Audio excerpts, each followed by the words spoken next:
I don't know why we're laughing. Welcome to Cinemania. I'm your host, Brandon, alongside me are my co-hosts.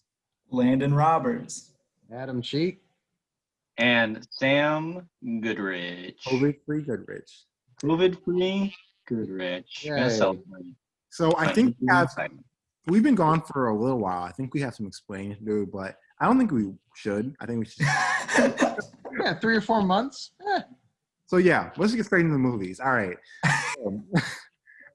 So before we talk, it's also we're gonna talk about some of our favorite stuff. I think Landon's gonna talk about his favorite like pink hues and like but and I'm talking. Sorry, what, Sam? I was just saying, Landon's gonna talk about the things that matter. You know? Yeah, yeah. Absolutely. I'm talking about movies. I think Adam's talking about some race cars, and Sam's gonna talk about. I'm not sure what Sam's gonna talk about, but we'll get to that later. I just want to talk about something it's realized really quick a few days ago. I rewatched Star Wars Rogue One. It's better than 2 of the new Star Wars movies in the main trilogy. That's accurate. Yes, it's better than The Force Awakens and Rise of Skywalker. I used to hate it, but looking back on it, I think it's really, really good. Sam does not agree. So I'm saying this as someone who has seen the movie once, right? Like I haven't seen it since like opening weekend. Okay. But I also, I've seen The Last Jedi like 2 or 3 times, and that movie's very fresh in my mind at all times. I saw Rogue One once and forgot about it the next week. Like, what's the main character's name? Julius Limp? I don't fucking know. Like, what's her name? I don't care. It was Julius You're making Caesar. a show about one of the characters? Who are they? What? I just think it's a nothing movie that has a great premise that they ruin by like having no characters at all. Like, and then they save it, and then they save it. They realize they had nothing, so they end with the Darth Vader scene.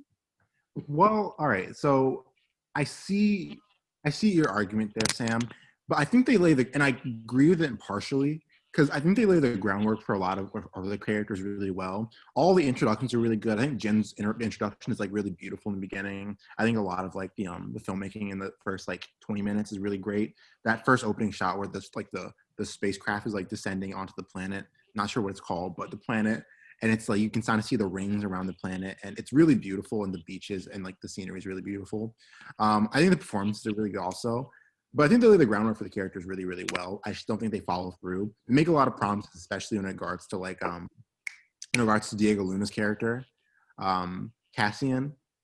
I remembered his name. I watched the movie 2 days ago, but I don't. Cassian Andor. Cassian Andor, yes. They like make a lot of promises in regards to the characters, but I think they don't follow through on it, which is probably my biggest like issue with the movie. But other than that, I feel like it's kind of like I don't really have any other issues with it. But it's a really big issue with the one I have. But other than that, I don't have any issues with the movie.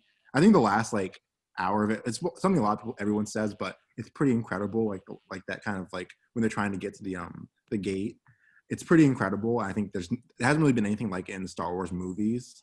The closest it's ever come to it in that kind of in terms of like scale and like execution is probably like in the prequels, but it wasn't even like and that especially the opening scene of like Revenge of the Sith. But like I don't think it even holds a candle to Rogue One, the last like hour and a half of Rogue One. And also there's a lot of really great set pieces too in the beginning or in like the second act of the movie. But yeah, I think it's a really, really good movie. Really great Star Wars movie, really good movie. Yeah. I've been meaning to remember rewatch liking it. it. I've only seen it once, but I remember liking it. Sorry, what'd you say, Sam? I was just saying that I've been meaning to rewatch it. I'm trying to convince my roommate after we finish watching all the Marvel movies to watch the Star Wars movies. Because I haven't seen the prequels since I was like a kid, like since I was in middle school, And I'm wondering, did prequel memes change my entire view on the prequels? Definitely. Just get ready. If you're going to rewatch the prequels, just brace yourself for a lot of racist stereotypes. Yeah, Because they're rampant. I have a theory. I thought about this while watching. I watched Revenge of the Sith again. I didn't watch the other 2.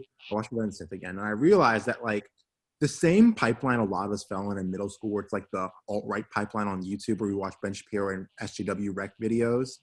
It's the same pipeline you fall into in regards to the Star Wars prequel, where it's like, oh, these movies fucking suck. Like they're awful. but it's like, why are they awful? It's like, oh, Jar Jar Binks bad, but it's like, okay, what else? And I think that like a lot of like the ideas and theory about the prequels are really, really good, and they have so much more vision. Have so much like I would rather watch Revenge of the Sith than Rise of Skywalker any day, honestly. I would like to say I agree with that, because the last time I watched any of like the original Star Wars movies, like before all the new stuff, the spin-offs and the new trilogy, was in 2015 when Force Awakens was coming out. That was the first Star Wars movie I was going to see in theaters ever, and I was really excited for that, so I watched all of the original movies leading up to it. My memories of Revenge of the Sith are very good, and I'm like, my inner nostalgic self is super excited to rewatch it. And I've been excited to rewatch it for like 6 months, and I still haven't done it. But I remember really liking it. I remember it being really good. It's a pretty good. It's a good movie. My favorite piece of information about Revenge of the Sith is like the original cut of that movie. That opening scene was supposed to be 2 hours long, and I think that's incredible. Wait, It's so good. That opening space battle was originally 2 hours long. but like out of the whole movie, so they're gonna add the 2 hours onto the 2 hours that the movie already is. Yeah. I would want to. That's like incredible. See, And, like, oh man, that's amazing. I want to see it. I did not know that. Wow, it's crazy. It's like my thing, right, is like a lot of my mindset behind the prequels changed when I was talking to a friend a few years ago, and we were talking about the prequels, and he went, like the prequels do have like some great stuff in them. It's just like poorly acted, and like, there's just some like missteps. And he brings up the sand scene from Revenge of the Return of the Clones, or whatever it's called, which is the famous scene where he's like, oh, I don't like sand, it's coarse and it gets everywhere. And he's like, in the right hands and a little bit of a touch up, that's Shakespearean. That's like a great contrasting of how these two people view the world. But you just have people who are given poor direction. You have a script that isn't, fully fleshed out, and it comes off as really bad. Mm-hmm. And it's like, there's just such a good foundation there.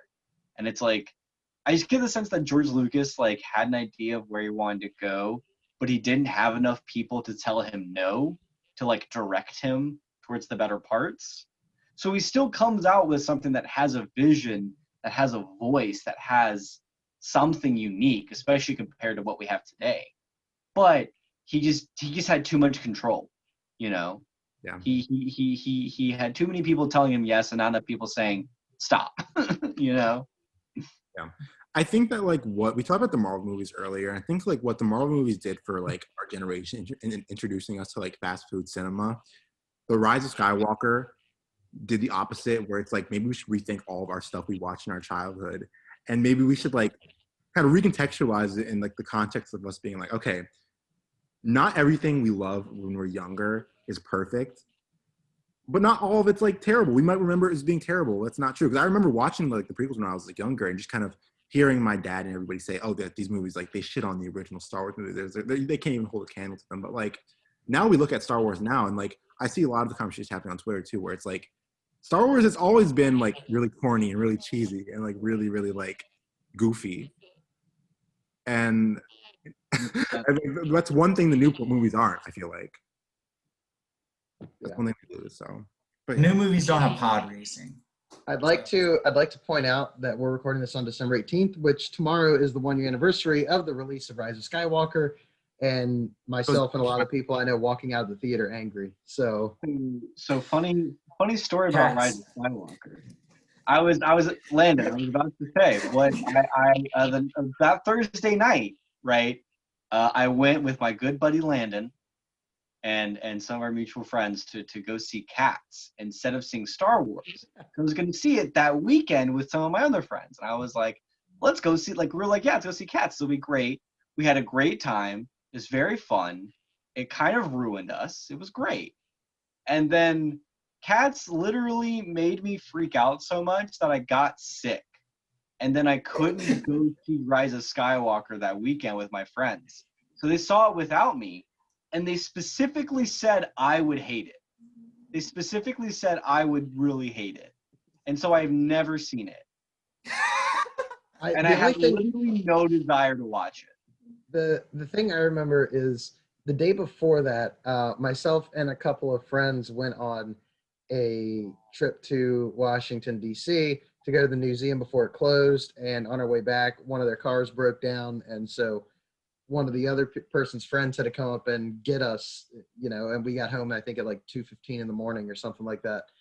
And so like I was running on not a ton of sleep, but Logan and I decided to go see it that night. And I don't remember a lot about the movie, I'll say, but I remember we were sitting, I think, like on the sides. We weren't surrounded by people, and we just kept like making comments to each other throughout the entire movie about how stupid and dumb and convenient everything in it was. And that's all I remember. I don't remember anything about the movie. I remember what I did while watching it, and I remember being pissed off when I left the theater, which isn't a good thing for a movie. I remember being like, this movie isn't that bad. Like the first like 20 minutes or so. I like it's not great, but it's not terrible. And then this trend starts happening that continues throughout the entire movie, where they'll just kill somebody and 3 seconds later, yes, come back to life. And I'm Chewbacca like, what is one happening? is the biggest one. It's like it starts off with Chewbacca. And like Chewbacca's fucking dead. We just blew up Chewbacca and he's never coming back alive. And I was like, you know what? That's pretty fucking cool that Rey accidentally killed Chewbacca. Exactly. Actually, Chewbacca's on a different thing. So Chewbacca's fine. And then she's like, oh, okay, it's fine. Another planet, and they're like, oh my god, C-3PO's fucking dead. We wiped everything out of his skull. He is dead. He is never coming back to life. 2.5 seconds later, C-3PO's back making stupid ass fucking jokes. And 3 scenes later, Rey kills Kylo Ren. But guess what? Kylo Ren's not dead because Han Solo's like, hey son, you're not dead. And then he was like, you know what, right? You know what, Pops? You're right, I'm not dead. And then he comes back to life. 5 scenes later, Rey's fighting Emperor Palpatine. Rey's like, oh shit, I'm fucking dead. Then fucking Kylo Ren shows up and he's like, no, you're not dead, I'm dead. Kylo Ren fucking dies. And then I was like, yeah, this movie's really bad. And I for the rest of my life that I had The to Chewbacca thing was the worst part because it was the first one, and I was just like, oh no, the rest of the movie's gonna be like this. Yeah. Oh my god, I love that. Just like, you're not dead, I'm dead. That's literally how it plays out. Oh, he like what happened? Like so, He gives her a force kiss or some shit. And then like he's just like limp. He like loses all the special integrity of his body. He just like falls back like limp in her arm. And then he disappears. He's fucking gone. He just evaporates into nothingness. I just remember him like thinking about him going to the Force Ghost world being butt ass naked. He's like, where'd my fucking clothes go?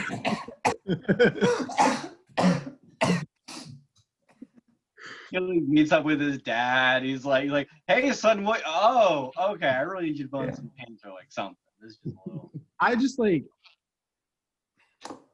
just remember being so disappointed. But I gave it like a 2-star review on Letterboxd, and then Landon called me. He's like, after he saw it, he was like, why the fuck did you give us like a 2.5 or 2 stars? And I was like, I was just trying to convince myself that I liked it. I remember sitting there after it ended being so disappointed to the point where I was like on the verge of tears, being like, you know what? No, it's not that bad actually. Like, remember when Babu Frick went Babu Frick. He said Babu, yeah, it was actually good. Babu Frick said Babu Frick. Yeah, he really did something with that. JJ really did something with Babu Frick. Yeah, and I remember thinking about that. It's like this movie isn't that bad, but like I saw it again, and I was like, yeah, this is like the worst Star Wars movie. Let me just say, after spending 20 hours on that DC trip, having the car break down, having to get an Uber, spending most of the night waiting for like someone to come get us in like I think it was like a Mexican restaurant and then in an IHOP, like 20 hours, and then going to sleep at 5 a.m. and then having to see that and go through that movie the next day. That was a taxing like 48 hours. Like And then fucking Emily like verbally assaulted me. Waiting. Yeah. Assaulted me. Because you live near that Mexican restaurant. What? Like, what's going on? Yeah, but yeah, sorry, but yeah, Rise of Yeah, Skywalker. that was a fun trip, and then the movie was not fun. So highs and lows. J.J. Abrams should never make another movie. I'd be fine with that. No, He's like done Star Trek. He's done Star Wars. he should. If he ever puts his hands on a camera, I think we should remove them. Remove hands. Remove Hammurabi's Code. Hammurabi's Code. Hot take. J.J. Abrams has made one good movie, and it's Mission Impossible 3, and it's the worst of the Mission Impossible series. Super 8. Good. Super 8. Super 8's a bad movie. Yeah. Super 8's good. Ellie haven't seen Fanning it yet. did it, that's it. You don't think Star Trek's good? The first Star Trek? I haven't seen it since I was 10. I wouldn't know. It's good. It's that's I bet it is. But I watched Mission Impossible 3 recently. And say what you will about Mission Impossible 2. All right? Say what you will. That movie's got a style, man. That movie makes some bold, stupid choices, man. But it's a fun time. it was Mission before. Impossible 3, all Mission Impossible 3 has is Philip Seymour Hoffman. And don't get me wrong, he's amazing. He's so good in that movie. Sam, But that that's all I got. Sam, that was before Mickey Mouse took his hand, shoved it up J.J. Abrams' ass, took his heart out of his chest, and pulled it out through his anus. That was the movie that happened. That's fair. Yeah, my rice is here. I'll be right back. Okay. All right. Oh my god. Oh. I have such a huge appreciation for the Mission Impossible movies. I will say because there are so few franchises that like get better as they go. That's the crazy thing. Like I bought the like whole series, like the Blu-ray a few months ago, and I burned through them because I had never seen the first 3. I'd only seen the most recent 3. The first movie is like just a good movie. Like the first one's just like a really good like spy thriller. Yeah. Solid And the on its second own. one even if like it didn't goes get off the super- rails immediately. Yeah. Excuse 2 and 3, I don't remember much about. 4 and 6 are my favorites. 5 is pretty good too. See, 7's already great because of what Tom Cruise said to his crew. But Adam, I used to feel the same way you did about 5, but rewatching them all in a row, I now think Mission Impossible 4 is the weaker of the new 3. well, that And I think that 5 is like great, and then 6 is the best. I'm planning on doing something like that like next year, and the first few months before hopefully we get back to more normal, around June, July, maybe, optimistically. But like I want to go through the Mission Impossible movies, the Star Wars movies, the Marvel movies, like all that, and just kind of like when I find the time to just go through them, see what I think. Is like it's been 12 years since I've seen Iron Man, and 7 since I've seen the first Mission Impossible, and 5 years since I've seen any of like the original 6 Star Wars movies. So I want to kind of reevaluate everything, especially Marvel, because they come out a few each year, and so you go a few years without seeing a certain movie, but you've seen a bunch in between, and so I'm interested in seeing. So currently going through all of them in a row, like all the Marvel movies, and watching them like literally night after night, like almost in a row, sometimes 2 in a night. The formula becomes very apparent. The formula really hits like after Avengers. The formula is like, wow, these movies really are just formulas, and it's fascinating because like the first 4 movies, right? Like, or I guess 5 technically, right? Like the 2 Iron Mans, Captain America, Thor, Avengers. They're not perfect, but they're like interesting because they're trying. They're feeling it out. They're seeing what works, what doesn't work. They're not sure. And then phase 2, they're really trying, man. They're really experimenting. They're doing some weird stuff. Not all of it works. A lot of it they throw out. They don't really expand on. And then after Age of Ultron, they're on the Marvel machine now. Now they're all just the same bullshit. They're all just like doing the same things. Except for Guardians 2. Okay, so Guardians 2 breaks the trend. I am a staunch defender of Doctor Strange.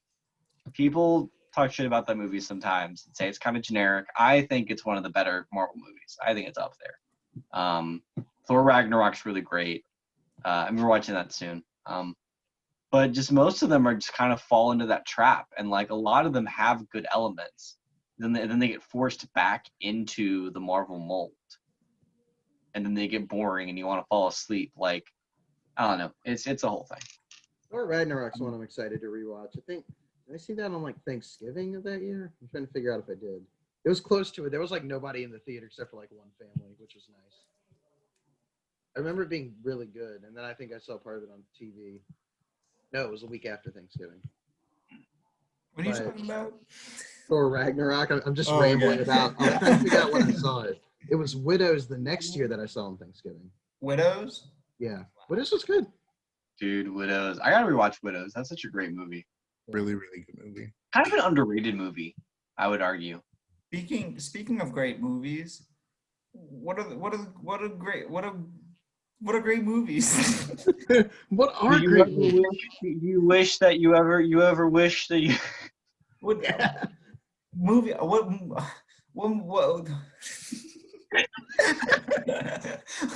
what are your favorite movies this year?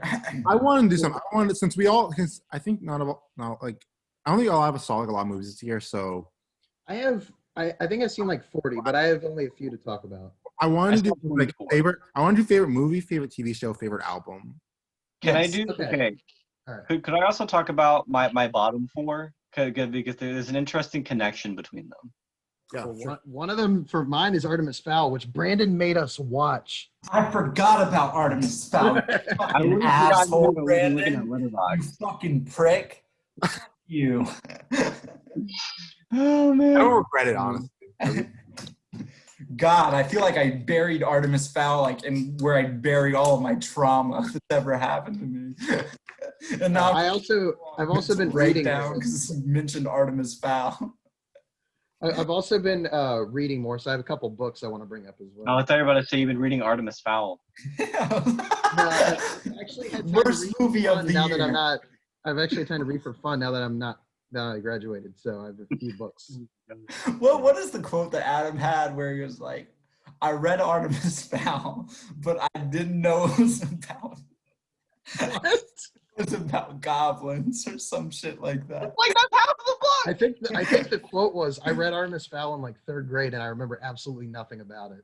I think that was the quote because that's. I read Artemis Fowl in the third grade, and all I remember is the goblins. Oh my I read god. Artemis Fowl in third grade. I loved it. So Adam's least favorite movie of the year is Artemis Fowl. Adam's favorite book he's read this year. Oh my gosh. So I would, if it's possible, I would like to start. I just want to have a weird discussion about my bottom four movies. Go for it. I realize they're all movies released through streaming. 3 of them are Netflix originals. Okay. Only one of them I was interested in. So my bottom four, starting from the bottom and going up. The worst movie is The Kissing Booth 2, which is a rough romance high school movie. Not as horny as the first one, but not great. Falls into a lot of bad sequel traps. If it was more horny, would it be higher on your list? Yeah, because then it would have something to talk about. Because then, like, something would have happened. Yeah, you would have been able. The first movie is Oh, like- remember that scene where that person just like kisses another person without consent whatsoever? Oh, the first movie, yeah. Yeah, exactly. The first movie is like distressingly horny. It's like so uncomfortable. Like, look at all these cool high schoolers. Uh-oh. And it's like the whole movie is just everybody being horny for everybody and conveniently being in their underwear in half of the scenes. Yes. And you're like, I'm 23 and I'm uncomfortable right now. I know Dan exactly Schneider. my age. Dan Schneider, go back into that hellhole that you reside in. I don't think he was involved, but I wouldn't. Be Yeah, surprised. but I wouldn't. I wouldn't be surprised. Second from the bottom, also a Netflix movie, Rebecca, with Lily. Not James. Is it James? I Yeah. was gonna make that. Lily James and Army Hammer, a remake of one of my favorite Alfred Hitchcock movies, Rebecca, made by Ben Wheatley, the guy that made Free Fire and High Rise and all these cool movies. And he made it boring. It's like a boring movie that loses any of the style or like anything the original had. It's a bad time. Horrible pacing. Did not enjoy it. I was very upset. 22, Artemis Fowl. We already talked about it. It's a bad time. Then the last one I'll discuss is Enola Holmes. Another Netflix original. Oh, yes. The homophobe, Millie Bobby Brown. Actually? Is she actually homophobic? What? No. Okay, I got scared. I was like, oh God, I hope not. No, Sam, she says the F slur habitually, like every day when she goes online. Is that true, or is it just people like? No, it's not true. No. It's just like a meme on the internet where it's just like Millie Bobby Brown is a homophobe. If you like go to her TikTok, like there's like under every like some of her TikToks, on the comments, everyone's like, "Wow, can't believe I'm a problematic fave. Love you, problematic fave. Like you're so." Oh my God. But Enola Holmes, the movie starts with her looking directly at the camera and being like, "Hi, I'm Enola Holmes," and immediately the movie lost me, and it gets worse from there. Does it end with her saying, "Bye, I'm Enola Holmes"? I wish. What a Sam, movie, man. I wish. Does it end with her saying, "I'm the protagonist"? I mean, close to it. No, just the problem with Enola Holmes is that it like my issue with it is it does the thing I hate, where a lot of Netflix movies do, including Rebecca, actually, and the Kissing Booth movies, is they have unnecessary narration because they're not expecting you to watch the movie. They're expecting you to put it on the background so you can listen to it and they just explain the movie to you. Even though like The Irishman. Famously, The Irishman and Roma both did that. Remember the scene in The Irishman where Robert De Niro goes, "I'm the Irishman"? Hey, I'm Robert De Niro, and I'm the Irishman. And then Al Pacino comes in and goes, "Actually, I'm the Irishman." Joe Pesci comes We're in. all the Irishmen. and then they have a dance number set to like a river song. It's pretty great. No, but just like Enola Holmes has the issue of just it describes everything to you. So she'll be like, "I knew I had to search for the fingerprints," and it's like, yes, I literally see you looking for the fingerprints. Like I don't like. Please stop. I beg of you. Also, there's a lot of moments where like grown men try to kill her in very violent, upsetting ways. Like there's a scene where this guy's like drowning her, like dunking her head in like a pail, I guess, or like a something, a container, and they're like, and it's shot from inside the container, and you see her like face thrashing around and like losing life, and then she like fake dies. That's what she gets for being homophobic. What? That's what she gets for being homophobic. That's all it takes. No, but it's just like weirdly upsetting for no reason, and then it's just kind of bad. Like it's just a poorly made movie that was like, all right, we got Millie Bobby Brown, we got Armie Hammer, what are we gonna do? And they're like, I don't know. We'll have her explain the movie to you. We'll make it a podcast. All right, thanks. Enola Holmes, the podcast. Basically, I mean, you're guaranteed to hear the F slur at least 3 times throughout the podcast. It's a really edgy podcast. It's really pushing the boundaries. I haven't tested it, but I feel. Sorry? So to say it's like 19th century Joe Rogan. You mean 21st century Joe Rogan? But I haven't tested it, but I think you could listen to Enola Holmes and get the same experience out of it. So that's all I'll say about my bottom 4. I'll have other people talk, and then I'll come back around to me, just so I don't take up a part of the podcast like I have already. I'm gonna go because I don't have a lot to talk about. I'm gonna talk about my favorite movie first.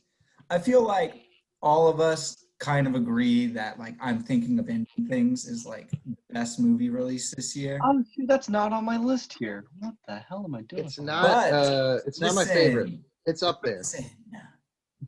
Introducing my pick, Adam. No, I'm gonna interject. I think we can all assume that it is the best made movie released this year. Okay, never mind then. Well, fuck my. It's up there, top 5. It's up there. It's up there. I feel It's like up there. top 5 it would be in all of our top 5s, and it was for like a very long time for me. It was my number 1, and then I saw a little movie called Kajillionaire. I watched it, and I was like, I really like this. I like this a lot. And then I kept thinking back to scenes. I kept thinking back to moments, and I would just start crying. And it has this, Kajillionaire has this staying power that a lot of movies I don't think have. And that's why I think Kajillionaire is my favorite movie of the year. And I think it's also my most underrated movie this year, because Kajillionaire succeeds at creating a quirky, almost fantasy-like story that revolves around family, and it's almost like Shoplifters, if you know what I mean, where it's like the chosen family or like the family that you choose, and it's a grower, and you have all these quirky characters, you have all this weird dialogue, and you're like, oh, this isn't sitting right with me. And then the movie ends, and I'm not going to spoil it for you, but there's the last shot of the movie clicks everything for you, where you're just like, holy shit, this is supposed to be almost like a children's book. It feels like a children's book, but it told in this very mature style. It reminds me a lot of Fantastic Mr. Fox in a lot of ways, where it is a movie about these kind of imperfect people that are doing their best to get by and impress the people around them. And with that, what I think Kajillionaire does better than Fantastic Mr. Fox and a lot of movies released today, it talks about how when you try to do your best to kind of satisfy the people around you, the kind of burden of mental health, like the burden that can be created within your mental health by always trying to please the people around you. And I think it's one of the best, it might be one of my favorite movies of all time, the more and more I think about it. And I think it's something a lot of people should see. And like I said, it's not for everybody. I'm going to be straight up right now. It's very weird, but it's just magical. It's a magical movie. And I don't know how to explain it any better than that. Also, the score, fantastic. Written by one of my favorite artists of all time, Angel Olsen. And it's haunting, it's folky, it's quirky, and there's moments where it's like uplifting. It's just so good. It's so good. So my favorite movie of the year is Kajillionaire, and everybody should watch it. Nice. I wanted to see it, but it came out, in the middle of COVID, and or like I think at the end of the summer, right? But it was a thing I wanted to see because I heard nothing but good things about it. But it's moved up to the top of my list after you talking about it. Now I'm like, okay, this is a priority for me now. Yeah. It definitely sounds up my alley. Yeah, there's a scene in that film that where just like it cuts to black and all you hear is dialogue, and that blackness begins to fade into stars and like the universe, and the dialogue behind it is this very kind of dry dialogue talking about togetherness and just like what it means to be together with somebody. And that scene right there and just everything about that is so underlyingly existential to me that it's like, it's something that I think about every single day. I just like that one scene is probably one of my favorite scenes of all time. And just like the kind of the fear that you hear out of the dry tone of like both the actors like voices, while also kind of feeling this like overwhelming joy while they're still being like talking this like dry dialogue. It's so perfect to me. I don't know how else to explain it. So good. So good. Yeah. Thank you, Right. Landon. Can I go next? I was literally just trying to figure out what my favorite movie of the year was, but I kind of just figured out. It's kind of obvious to me at this point. I'm thinking about it. I thought for a while it was gonna be First Cow, because it's fucking amazing. Kelly Reichardt's like a superstar director, and she's incredible. But in thinking about it, I think like my favorite movie of the year is one I saw recently, and it's one that kind of moved me so deeply, and it's and like the it's not, I wouldn't say it's anger, it's got just like a lot of this, it's so somber, and it's just so aggressive in how somber it is and how it makes you how it wants to affect you. But it moved me like to my core, and it moved me like in a way a lot like I don't think a movie's like really ever done in my entire life. And the movie, my favorite movie, it's not my favorite, but the best movie of the year to me is Never, Rarely, Sometimes, Always. It's Eliza Hittman's Never, Rarely, Sometimes, Always. Have any of you guys seen this movie? Mm. I don't think I've even heard of it. I've Okay. heard of it. That's it. Okay. So Eliza Hittman, she did this movie called Beach Rats a few years ago. Oh, I've seen Beach Rats. Beach Rats slaps. Yeah, this is her second movie. It's her next movie. Okay. Yeah. And it's about these two girls who are from like a not rural-ish like place in Pennsylvania. And this one girl, she wants to get an abortion, but she can't. And where she lives in Pennsylvania, she can't get it done. So her and her cousin go to New York to take a bus to New York to try to get an abortion performed. And a lot of abortion movies are movies that have to do with abortion, kind of focus on, oh, am I going to get this abortion? Oh, how is it going to affect me? It's so morally wrong. But this is a movie where the decision's been made already. It's like, okay, this is the decision that's best for me, for my mental health at this point. That's what I'm going to do. And it's really just her journey to like an inevitable destination that's going to like really change the course of her life, and like her kind of grappling with the trauma that's attached to this being inside of her, and all like the deception and all the anger and all the vitriol that comes from being in a place that's that's opposed to abortion, like a lot of places in the country are at this point in time. And her kind of just grappling with her place in the world, and it's a movie that with this kind of like raw compassion and empathy that I don't think I've really ever seen before. Like the compassion this film has for its main characters is so incredible. And like, because a lot of abortion films have to do with abortions, they treat their like main characters with like, oh, this poor woman has to like go through this terrible thing. She has to get rid of her baby, but it's like her baby is like never going to have this life of their own. But like this is a film that's like, no, this is a woman who has to go to a different part of the country, use all of her money because this place in her hometown will ostracize her and hate her and try to kill her because she of this person, there's this thing in her body that she does not want, who was given to her. I don't want to get into like the circumstances behind the abortion, but it's like it's really rough. But yeah, it's a film with like such like compassion and beauty and empathy and grace. And I don't think like Eliza Hittman's such like it's a filmmaker who like takes such a like I know you've seen it. Like, would you say like Beach Rats like kind of leans into neorealism? Yes. Yes. So if you and did you like how it leaned into neorealism? Mm-hmm. Say again. Did you like? Are you a fan of how it leaned into neorealism? Yes. Then you're gonna find this like you're gonna find Never, Rarely, Sometimes, Always so impressive and so incredibly like moving and touching, because it's like I think it's like the most it's along the lines of Florida Project and other like films that kind of like you could call them neorealist, but this takes it to like different levels, because I don't think nothing like spectacular happens in the movie. Nothing like crazy happens in it. It's just really just these two girls' journey to like New York, and kind of once they get there, dealing with the processes and all of the kind of like bureaucracy that has to deal with getting an abortion in this country.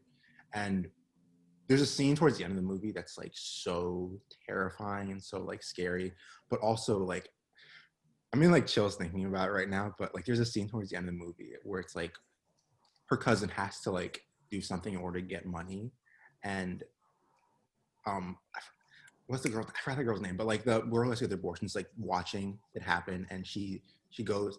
I don't want to spoil it, but it's something that Don't happens. spoil it. I'm not gonna spoil it, but it's one of the most beautiful sequences like I've ever seen like on film, and like I'm like it's kind of gets me emotional thinking about it right now, but it's just like so incredibly like touching and beautiful, and like it's just so I don't think I've seen a film with like so much compassion and like empathy. I said it was two words, but it's like that I can't describe this film without like saying that how much like compassion it has for each other. I just think it's such a beautiful and incredible experience that I think everyone should like have. So yeah, that's my number one movie of the year. It's never, rarely, sometimes, always. So where can I watch this? This just sounds incredible. It's on HBO Max. Oh shit. Yeah. So there you go. Do you know if Linda, do you know if Gajillionaire is streaming anywhere? Is that It was on Amazon to rent. okay? I'll have to check it out then. But yeah, I wish I had something to play HBO Max on. Literally, it's not on any devices. Are you sure? It's on the PS4 and that's it. And your laptop. Yeah, you can get it on your laptop and everything, but I have like a Fire like TV, and that's what I just like watched on. But I think it's that and PS4, right? Yeah. Yeah. Or if you have like a Chromecast or something Google related, you can cast it. Yeah, I think it's on demand too. I'm pretty sure, so you can. it might be a crapshoot with Chromecasting because Disney does let you do that. Apple doesn't, so I don't know what HBO does. No, HBO lets you do it. That's how I've been using it. But yeah, watch that movie. It's incredible. Would it? All right. Yeah. So Adam, Sam. Yeah, Adam. You can go. We're just doing our one favorite, and then we'll talk about other stuff. Is that what we're doing? Yeah. Okay. And then we're going to talk about our favorite album. Yeah. And Okay. Because I recently heard something that probably became my favorite album, but we'll get there. So I don't know if I've already talked about the Seattle Mariners documentary in depth or not. Have I? Yes. Okay, I'll talk for like a minute about it, and then I'll go into my favorite thing I've watched since then. History of the Seattle Mariners doc, which in the last couple of days has gotten mentions in New York Times articles and Paste magazine as one of the best documentaries of the year. It's a 6-part YouTube thing that it's mostly it's a combination of mostly archival footage and graphics animation by the guys at SB Nation, John Boyce and Alex Rubenstein. John Boyce has done a lot of stuff in the past. He did Fighting in the Age of Loneliness, which is a docuseries on like the evolution of like MMA fighting, which I have no interest in, but I think it probably impacted me the way this would someone who's not into baseball. He did The Bob Emergency, which is a documentary about athletes named Bob. But yesterday, the Seattle Mariners, the Mariners came around in like 1980. They're a very weird, they're a baseball team with a very weird history, a lot of weird stuff, a lot of misfires, missed opportunities. They one of the best lineups in the 90s and didn't even make a World Series, that kind of stuff. But it's just a really interesting and engaging documentary that even for someone like me who's loved baseball for 15 plus years, a lot of stuff I didn't know. But I have two different movies that are like my favorite that I've watched since then, where the first one I watched more recently, which is Happiest Season on Hulu, which I thought was fantastic. Landon, you're smiling. Why is that? I didn't expect it. What? Oh, okay. I didn't expect it, Adam. I was like, Adam? Your expectations for me are that low? Not that low. It's just like, Adam, I just don't think I've heard anyone else say that's their favorite movie. And this is not a criticism. This is not a bad thing. It's just like, it was honestly the last thing I expected. Yeah, I would expect you to say Artemis Fowl before you said Happy. Okay, I will say it's my number 5 of the year because everything else I've talked about before, or it's been a long time since I've seen. The Last Dance, The Five Bloods, Invisible Man. Well, you can talk about those again. Yeah, it's fine. It's fine. I've talked about him before. I don't feel like talking about him again. It's also been a while. But I watched Happiest Season a few weeks ago at work. It's great. I can understand where some of the criticisms that I've seen on Twitter and stuff are coming from. But overall, it's a wonderful little holiday movie. Kristen Stewart's great. Mackenzie Davis is great. The supporting cast is great. And yeah, it's like an hour and a half. I would encourage everyone watching this video to go watch it. It's great. But the other thing that I wanted to spotlight real quick is Totally Under Control, which, like Happiest Season, is a Hulu documentary. They produced it entirely in quarantine. It's mostly about the abject failure of the U.S. government to, respond properly to COVID and everything.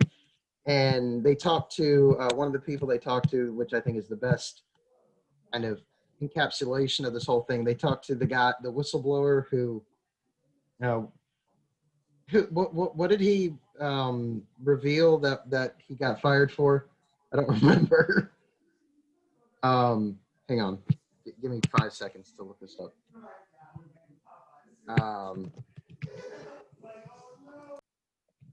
I will say something. Yeah, go ahead. Yep. Something I'm gonna do with my favorite film, like what I just said. My favorite album, my favorite TV show. Mm-hmm. I'm gonna have a theme throughout them that ties the three of them together. And I'll kind of reveal, I guess, for my next. I'm also having a theme. That's crazy. Okay. All right. Shit. Sounds good. Okay. So yeah, I guess we're gonna do this thing. So you guys can choose.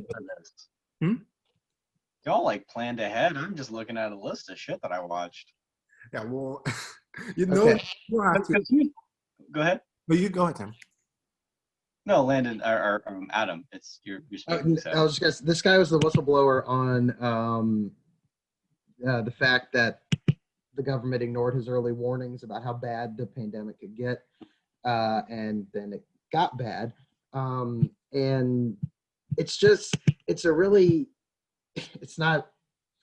it's not a fun watch, I guess, because I was watching this in November, so the past 8 months it was just kind of reliving it. But it's really comprehensive. It's a timeline, I think, through the end of April, so it's not completely up to date. It might need a second part, but it's a really good look at just how badly it was handled from beginning to current, not beginning to end because they're still not out of this, but it gets bonus points from me too, because Brandon, I think I don't know if I sent you this or a chat this, but at the end of the movie, this was probably being produced and things around end of April, early May. So I guess they were getting final shots around that time. In the final sequence of the movie where it's just kind of wrapping up all the chaos that had happened up through the end of April or so, there are shots from the protests and everything, not of the protests, but the aftermath in May after George Floyd's death and everything. One of the shots, which I saw and then I had to go back, is of the Student Media Center at VCU, which it's like from across the street, and you've got the boarded up sides next to us before I think the glass window got shattered there. But it's from across the street, and it's just I was like, is that the media center? And it was. It's the coolest thing I've ever seen. But the documentary itself, really good. But as a whole, I'll go with Happiest Season is my favorite movie that I've watched since I watched the Mariners doc. That was a long, rambling way to say that those two are my favorite movies of the last few months. Nice. So I guess I can go with my favorite. Yeah. So I'm gonna kind of follow Adam's lead here a bit, because I have one movie that I don't think technically counts as 2020, but I saw it in 2020, so I'm gonna talk about it because it was my favorite movie. And I have one that we have talked about, and I don't want to just repeat how great it is. And the third one is actually a movie I haven't had a chance to talk about yet. So, 1, my favorite movie of the year, Portrait of a Lady on Fire. It released here in America in 2020. I saw it in 2020. It was the last movies I saw in theaters before everything shut down. I'm going to count it. There's just, I think I've talked about on the show even, there's just nothing as incredible and as beautiful and as emotional as that movie. I think it is a film that just what it's talking about in terms of like the gaze and how powerful the just like gazing at someone can be and how much emotion it can convey, and then the fact that you're able to capture that so well, but also just about like this idea of like, I don't know, there's just so much going on in this movie, and I used to have my thoughts together about it, but I'm not prepared for that tonight, unfortunately. But it just is an incredible film. And the thing that I will always thank this movie for is introducing me to the director Celine Sciamma, who has quickly become one of my favorite directors. The weekend before I saw it, I actually watched a couple of her movies, her first 2 movies, because they were on the Criterion Channel, and I've now seen all of her movies, and they're all incredible. Like, I mean, even her worst movie, quotation marks, worst movie, is better than the majority of films that I've seen. It's still an incredible coming of age story. And I think that I think it's an incredible film, and it's something I think about all the time. It's a movie that really stuck with me. The next one after that is To Five Bloods. We already talked about it on here. I even made a full video on it. Just an incredible film. Spike Lee's second epic, I guess. I mean, I don't think he's made another one since Malcolm X. But it is just a beautiful film, a powerful movie that takes a different look at the Vietnam War than I've personally seen, and tells it with such passion and empathy and love and heartbreak, and just this incredible film. And then this last one is a movie that I don't think anyone else here has seen, but I was very excited for it, and it lived up to my expectations.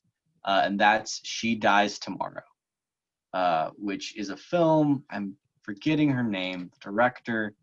Smythe. Sorry? It's Amy Smythe. I forgot. I don't know how to pronounce her last name. Amy Smythe. Yes. Hold on, I need to, because I want to give her credit, because Amy Simetz. Yes. So this movie is really incredible.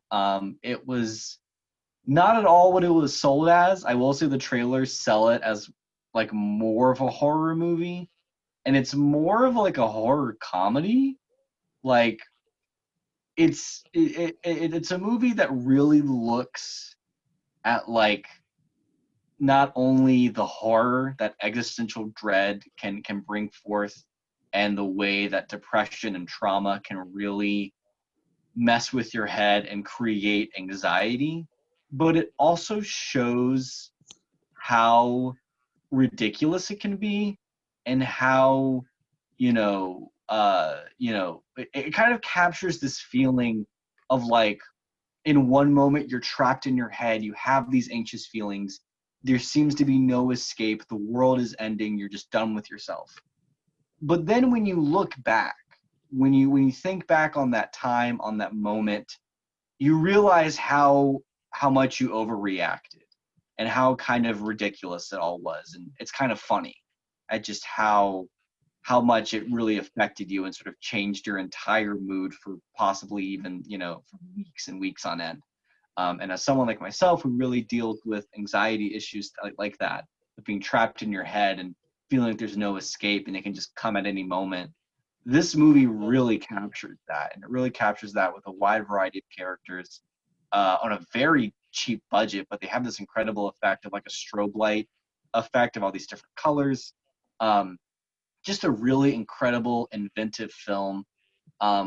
If you see it and you love it, which I hope you do, I would also recommend her first film that she directed, Sun Don't Shine. That's a really good, like, I don't know the right term would be, but like a southern thriller that takes place in like Florida. it's like also kind of funny and like weirdly dark and just really really good overall. I don't know. I think Amy Simon's two movies that she's directed are simply incredible, and I think I wish that movie had got more recognition than I think it has. I think it's being forgotten by a lot of people since it came out in the summer. Yeah, incredible film. Highly recommend. One thing, if it's all right, I'd like to jump back to for a second. First off, She Dies Tomorrow is still on my watch list. I was excited for it when it came out, and I never got around to it. But one thing I wanted to go back and stress too, that I probably should have, which with my favorite, which was Happiest Season, is that like I thought the movie, again, like there's a lot of criticism online for certain aspects, which I can kind of understand where people are coming from, with how the characters are portrayed and stuff, or with how the characters like interact, I guess is a better way to put it. But I thought it did a really great job of dealing with like, as someone who's not part of it, I would never fully understand it, but like dealing with the struggles that kids in like the LGBTQ community have, like with their fear of coming out to their parents and everything, which like the closest story I can think of that like I had known before that was like, I'm sure do you guys all know the author David Sedaris? He's a humorist and everything. He's gay, and if I remember correctly, like he was kicked out of his house after he came out to his parents. But like I think the movie did a really good job of like dealing with that fear, and how, because Mackenzie Davis's character is the one who's scared to come out to her parents, and how that fear might create a void between like her and Kristen Stewart in the movie, which it does. Yeah, that I wanted to add that because I felt like that was important, that it tackled that. But yeah, that's all I got. All right, thank you, Adam. That's all I got. Oh no, you're good, Adam. I encourage you guys to watch it. It's very good. I'm tempted to watch it a second time before Christmas. Is it a Christmas movie? Yeah, it is. Okay. I think the entire movie takes place between like mid-December and Christmas Day. Do Aubrey Plaza and Kristen Stewart kiss? No, they don't. Oh. Wait. Is Mackenzie Davis' character boring in the movie? Because like, everyone hates her. Didn't everyone love her for like since like San Junipero? Everyone was like, "Oh my God, Mackenzie Davis." So now I don't know. I think she and Kristen Stewart play really well off each other. Like they're incredibly believable, like as a couple. I don't know. Kristen Stewart's character is far more interesting. I'll leave it at that. Did anybody see? Sorry, go ahead. Did anyone see Tully? No, I heard good things. Yeah, I saw Tully. Yeah. Great movie. Great. No one talks about it anymore. I'm like, it was so Tully good. slaps. I think the only problem with Tully is like the very end, but like everything else about it's really great. I love the ending of Tully. It's okay. Much. I think I would like. Oh my God, Tully's so good. But at the moment, it was just like, okay, like all right. Oh, you're talking about like the reveal. Yeah. I'm talking about the. Okay, twist. I think like the closing shot of Tully is like so. Yeah. Okay. Yeah. Yes. Okay. Agree with you 100%. Yeah. But just the twist was kind of like When it comes out of like complete left field, and I'm like, this. Oh. Yeah, it's like, oh, I didn't realize this movie like had the capacity for a twist. Okay. Like, I didn't realize what I was here for. Like shit, I thought that was pretty pretty straightforward. It's just a woman going through postpartum depression, and then it's like, yo, but guess what? It's like, what if postpartum depression was also Fight Club?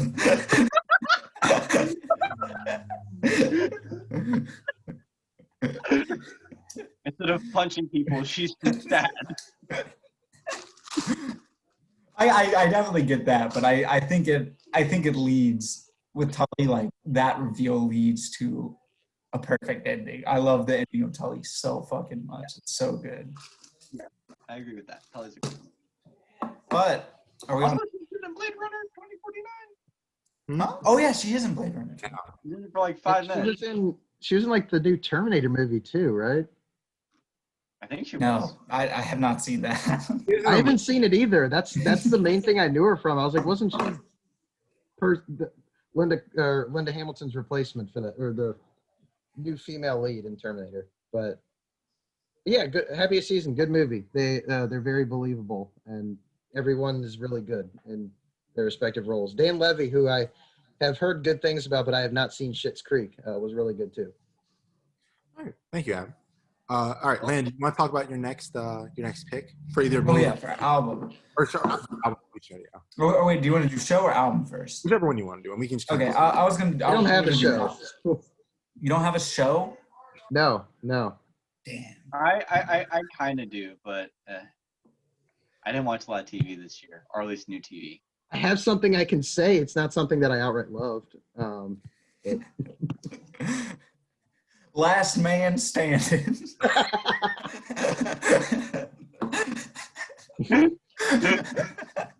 Okay, so my favorite album. I'll be right back. Okay, what's a good backstory that I can give? The genre of pop has very. Why are you just looking out like on the side at him? I was gonna go step out for a second, but I want to hear what his pick is. Okay, sorry. Go ahead, Landon. All right, well, it's gonna be a while because I gotta set it up, Adam. All right, then So the genre of pop has been dominated for a long, long time by generic white singers for a long time, and that's mostly the fault of just the radio system and the artists that they choose and the discrimination that happens during that. But within the field of pop, there has been this kind of idea of that it has become a bland, boring genre because of the artists that have been pushed to the forefront for reasons that don't really make sense. But over the last couple of years, we have begun to see this kind of rise in a genre called hyperpop that has reinvented pop by going back to 2000s dance era, going into the PC music craze, and just kind of blending all of those genres together. And within hyperpop, there has become different subgenres of hyperpop. And they've been dominated by artists like Charlie XCX, or artists like 100 Gex, and so on and so forth.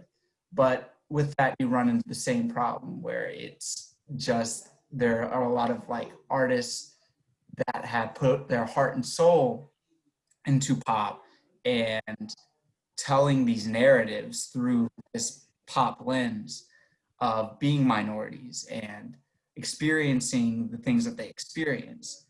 And I don't think an album has ever impacted me the way, a pop album has ever impacted me the way that Rina Sawayama's Sawayama has impacted me ever before.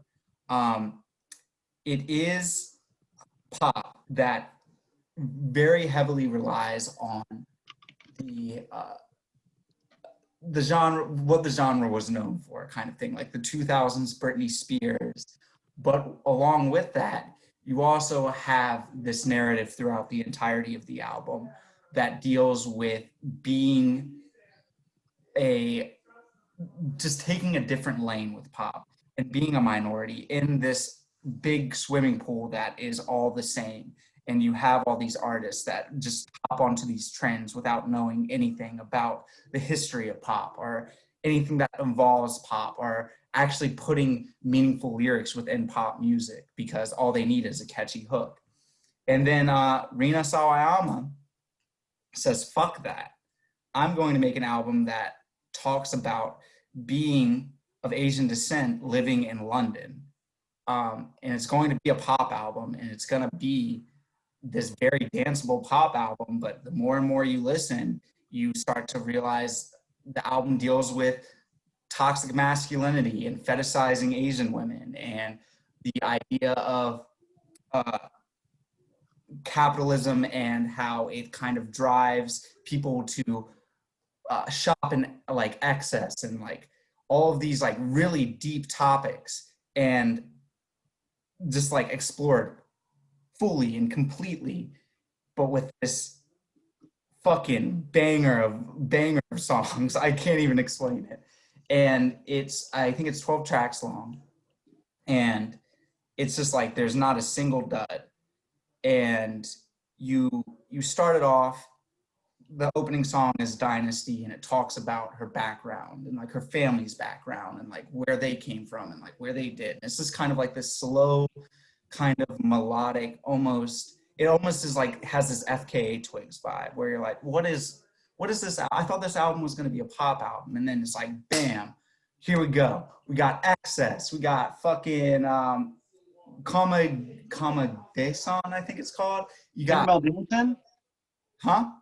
Caramel Dancing? Caramel Dancing. You got Caramel Dancing. Oh, dude, you know what? I wasn't really sold on all of these like deep topics and like, view of another person's world and how they view things, and making me a more empathetic, open person. Yeah. But you give me some 2006 Japanese weeb memes, I'm in. But yeah, and then you get that, and then it's just like, oh shit, Excess comes on, and you're like, oh, it's this song that's talking about fucking how people just shop and don't even like think about like where their money's going towards, and like it has this like crazy hook, and it's just like, oh shit, this is so good. And then next track, Shut the Fuck Up. It's called Shut the Fuck Up, and it opens up, and it's just like the music video is stellar, and they kind of like play the music video into the actual like recorded album version as well, where it's just like she's on this date with this white guy, and he's like talking about how like Kill Bill is like his inspiration, and like comparing what's the actress in Kill Bill? Thurman? Not Uma Thurman. Lucy Liu. Lucy Liu, and he's talking about Lucy Liu, and he's like, he's talking to her about Lucy Liu, and he's like, oh, who's the other one that's on Grey's Anatomy? And then like it just like fucking cuts, and you get this fucking like metal riff going, and it's just like, and then it just goes so fucking hard, and then it just talks about the fetishizing Asian woman, and just like not knowing their background, and like how powerful they are. And it's just like this, and it's such an invigorating track that is so good. It's so good. And then you go from that to a dance hall 2000s fucking track, and you're like, this is great. And then you have a couple more tracks like that, and then it ends with this ballad called Chosen Family that talks about just how, while she has been kind of ostracized within the pop community because of her like race and her ethnicity, the people that support her and support what she puts out have made her been able to explore with music and tell her story. And it's such a moving ballad, and it's the perfect ending to the album. And it's so good. Like I don't know how to explain it, because it's just so moving. It's so moving, and it's just like it's almost like an open letter to her fans and just everybody that's ever supported her. And it just ends, and you're in tears, and you're like, I was dancing like 10 minutes ago, and I was fucking rocking out about like rocking out to Shut the Fuck Up 30 minutes ago, and now I'm bawling. And it's an experience. Like there's no other album that has made me dance, cry, sing along to the catchiest hooks you've ever heard. And it's an experience. And I think within the topics that it tackles, and the way that it's able to explore like the topics that she explores, I think it's a crime that she did not get nominated for a Grammy, even though 3 of the songs have been playing on the radio like nonstop. It's a shame, but it almost makes the album more of a powerful kind of piece of work. Do you know what I mean? Where it's just like she put out this album that you doing this proved everything that she was saying in the album to be true, and it's just so good. It's so good. So everybody, please listen to Sawayama, because Rina Sawayama is the future of music. I fully think that. But yeah. I haven't listened to it yet, but I want to listen to it so bad, but I just haven't found the time for it. I have to like sit down and carve out to listen to it all at once. I have to do that sometimes. It's also just watch the fucking music videos as well. She is one of the rare artists that I think that has such a creative vision when it comes to her like music and like the music videos as a whole, and just like fucking jamming that message that she's already singing about. And like there's the music video for I don't know how to pronounce it. It's like some like fashion brand, Kame Disan, like caramel dancing, as Sam called it. But it plays a lot with like gender fluidity and just like the idea of like clothes belonging to certain genders and how stupid that is. It's just it's so good. It's so good. It's such a good music video. But yeah. Sawayama, album of the year, in my opinion. Okay, thank you, Landon.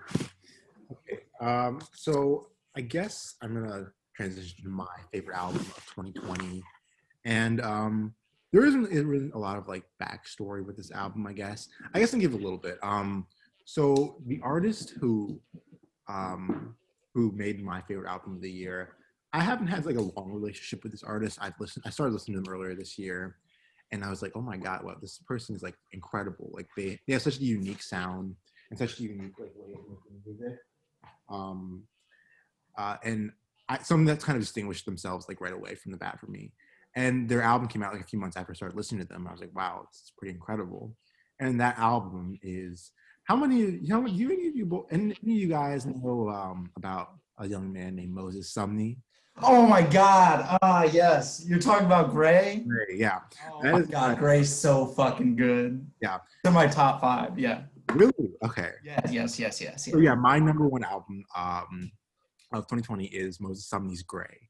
Now, this is an album for me where I feel like you need to talk about it in the 2 parts where it was released, because that first half is like this kind of rip-roaring, like genre-bending, operatic kind of like symphony, where I feel like it kind of branches into a lot of different territories that were really experimental for him. It kind of goes in a lot of avant-garde ways, goes into like jazz or poppy areas or rocky areas. And I think that's a really great piece. But then the second half of it's like so kind of like, I don't know. I feel like if I were to like could describe this album, it's kind of like being suspended in air. You're just like floating. You're like a solid like, I don't know. It's like that Winnie the Pooh meme where it just like floats off out of his body. Really, like, and I don't know. I just feel like this, like the themes this album tackles aren't like, they're not, I wouldn't say original. They're not like new. They've been tackled by other artists before, but I don't think there's an artist who's tackled them with such vulnerability and such openness and such kind of willingness to criticize because this album is really in whole about kind of contradictions and how you kind of like, to me it's about and I think that with everybody who listens to it, they can kind of take something different from it, which is I feel like a lot, which is like it's the beauty of the album because it's a very open album. But for me, I feel like it's more or less about kind of like creation and how in order to build oneself, you have to in order to build oneself up to be like the best you have to be, you need to tear yourself down first to the absolute kind of bare bones of your being. And that's really fucking scary. And like in this time where like we're all by ourselves, we have nothing to do but reflect on ourselves and our lives and like our personalities and like what makes us good people, what makes us shitty people. I think it's a really scary idea. And like, I don't know if he kind of like, planned that with the release of the album, but listening to it in quarantine is this very, very kind of out of body experience that I feel like you don't really have a lot of. It's very unique, and I don't think you don't have a lot of experiences like that. But yeah, it's haunting. It's a haunting album. Absolutely. It's almost like with every track. I'm sorry if I'm like taking. No. Go ahead.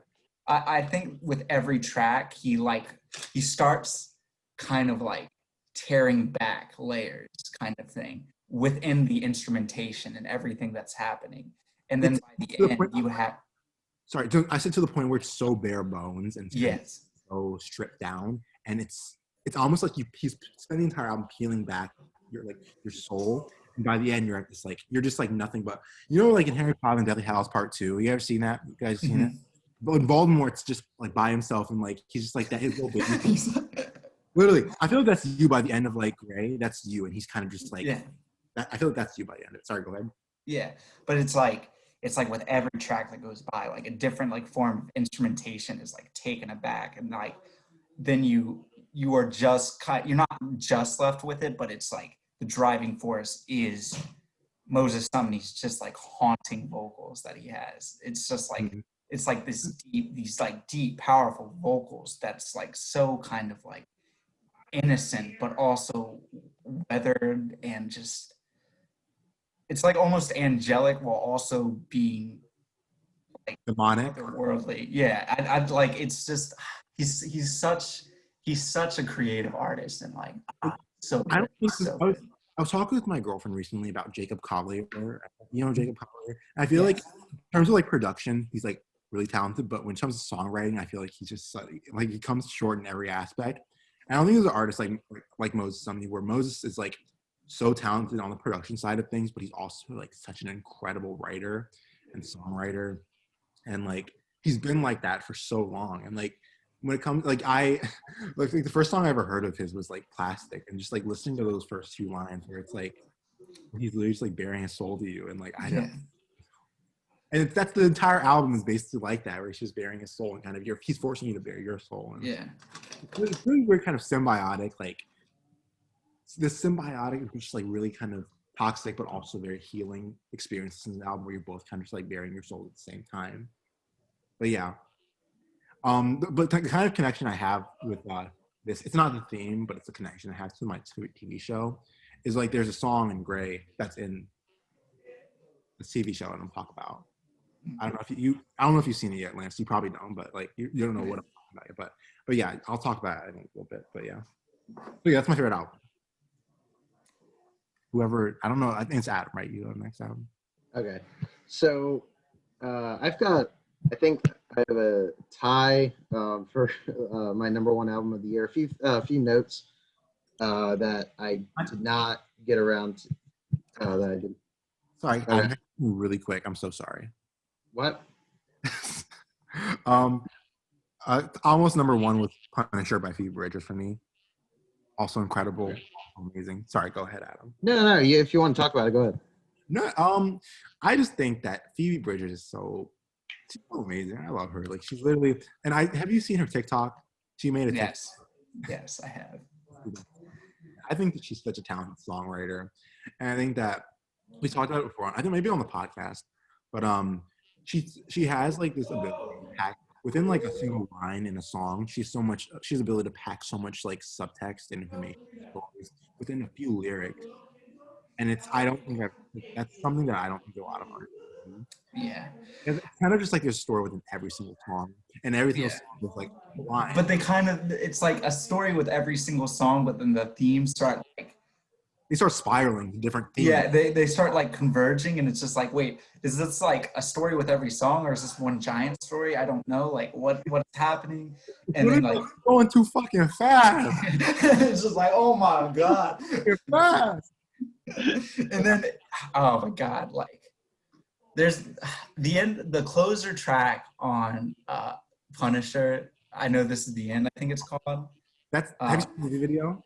Yes, I have. It's so good.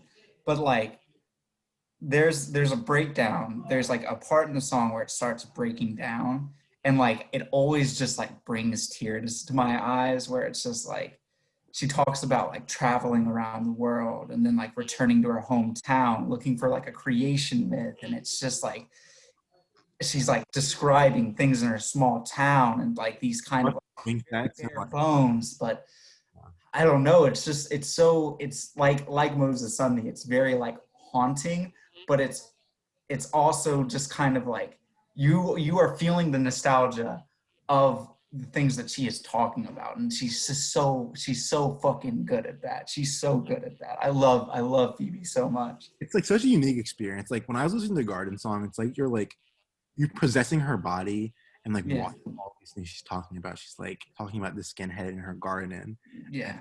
like the rose for a skinhead in her garden. It's like holy shit! I can literally see this shit happen in front of me. Yeah. I don't know. Sorry, Adam. Go ahead. No. Well, I wanted to, prior to my favorite album of the year, I want to give a quick shout out to a few movies that aren't 2020 that I also watched that became instant favorites while I was thinking about it. Suspiria, the original, which I finally got around to. The Exorcist, Election, which was really good. I marathoned all of Tarantino's movies. I've seen them all before, though. True Romance. Krisha was excellent. I watched that like a day or two before Thanksgiving. It's depressing as fuck, but excellent. Perfect Thanksgiving movie, Adam. I rewatched Haunting of Hill House. Watched Better Watch Out, which was really good. And Black Christmas I watched yesterday, and that's excellent as well. I also, from this year, I also watched John Bronco, which Walton Goggins is great. And I watched Fat Man, which was fine. John Bronco. John Bronco. Okay, so do you remember It sounds 7 like Days of Hell and Tour de Pharmacy? what? Do you remember 7 Days of Hell and Tour de Pharmacy? It's the same director as that. It's basically like a mockumentary where Walton Goggins was this like average Joe who was hired as a pitchman for the Bronco, and then he disappeared off the face of the earth, and they have to find him again. It's great. It's like half an hour. It's on HBO. No, Hulu. Okay, John Bronco. Yeah. Interesting. But also, I've been reading a lot. I've actually had time now that I'm not, I don't have classes every day and stuff. So I read A Very Punchable Face by Colin Jost, which you laugh, but it's an excellent book. All right, see, there's Grapes of Wrath. There's like Beloved. And maybe there's like The Jungle. But like right there, I think with like between Beloved and The Jungle is like A Very Punchable Face by Colin Jost. Yeah, being completely dead serious, it's actually a really good book. It's I'm not attacking you, Adam. I'm attacking Colin Jost. What does he say that's like of any value? He's literally like a trust fund at Harvard. That's fair. It's a lot of anecdotes, but they're genuinely funny. There's like a chapter dedicated to his mom was one of the first responders on 9/11. He talks about that. There's like a chapter breaking down like some of like the SNL sketches he wrote, that kind of stuff. But yeah, good book. Wait, is it like a memoir or like an autobiography or like what is it? It's just like things from he wants like. Okay. Does he talk about the ethereal bisexual woman that lived across the dorm from him, like the Obama memoir?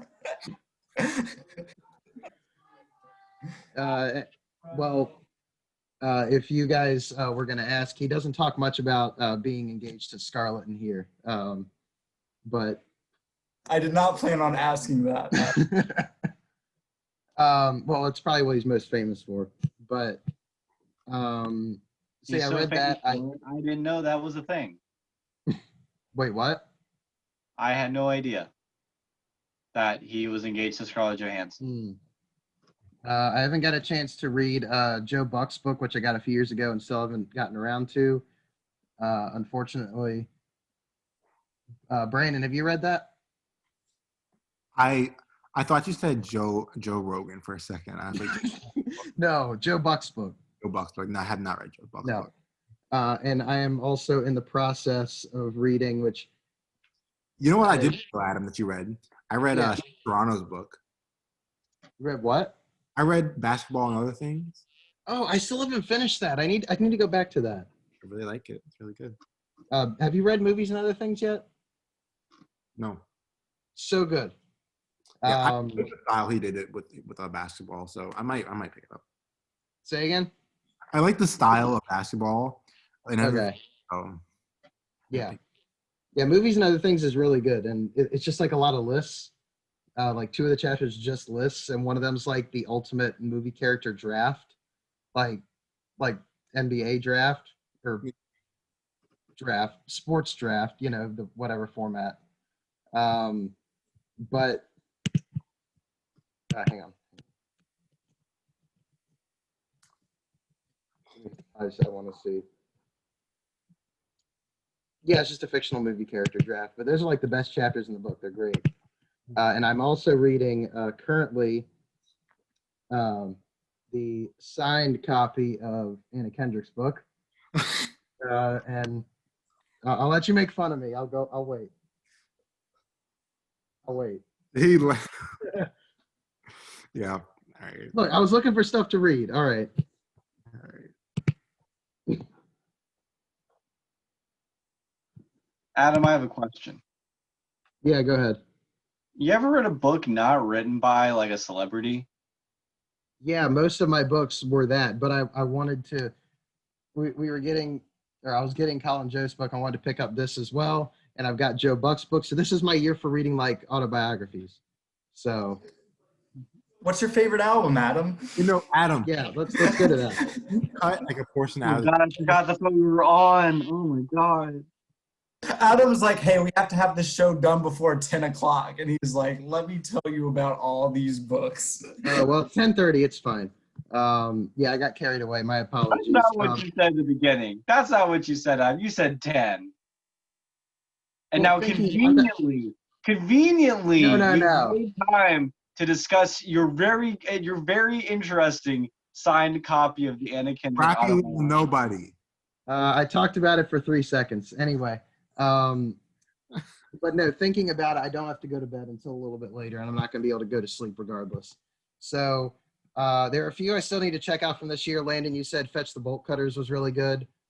AC/DC, Deep Purple, Blue Oyster Cult, Paul McCartney all released albums. Paul McCartney's came out like today. I heard The Weeknd's album was good. I don't know if any of you guys checked that out or if you'd recommend it or not.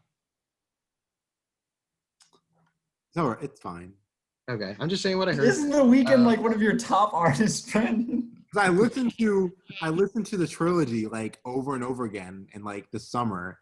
I listened to After Hours one time, and the rest of it's literally just like okay, what's it? Not Starboy. It's like trilogy and what's the House one? of Balloons? No, the one after. Isn't that part of the trilogy? Is House of Balloons part of the trilogy? Yeah. But like, what's the one after? Beauty Behind the Mat. I don't know, something like that. But yeah, sorry. Go ahead, Adam. Sorry. No. Landon, you said Springsteen's album was pretty good. Did you listen? Okay. So I have like a tie for my top 2. I listened to a lot of like older stuff this year too.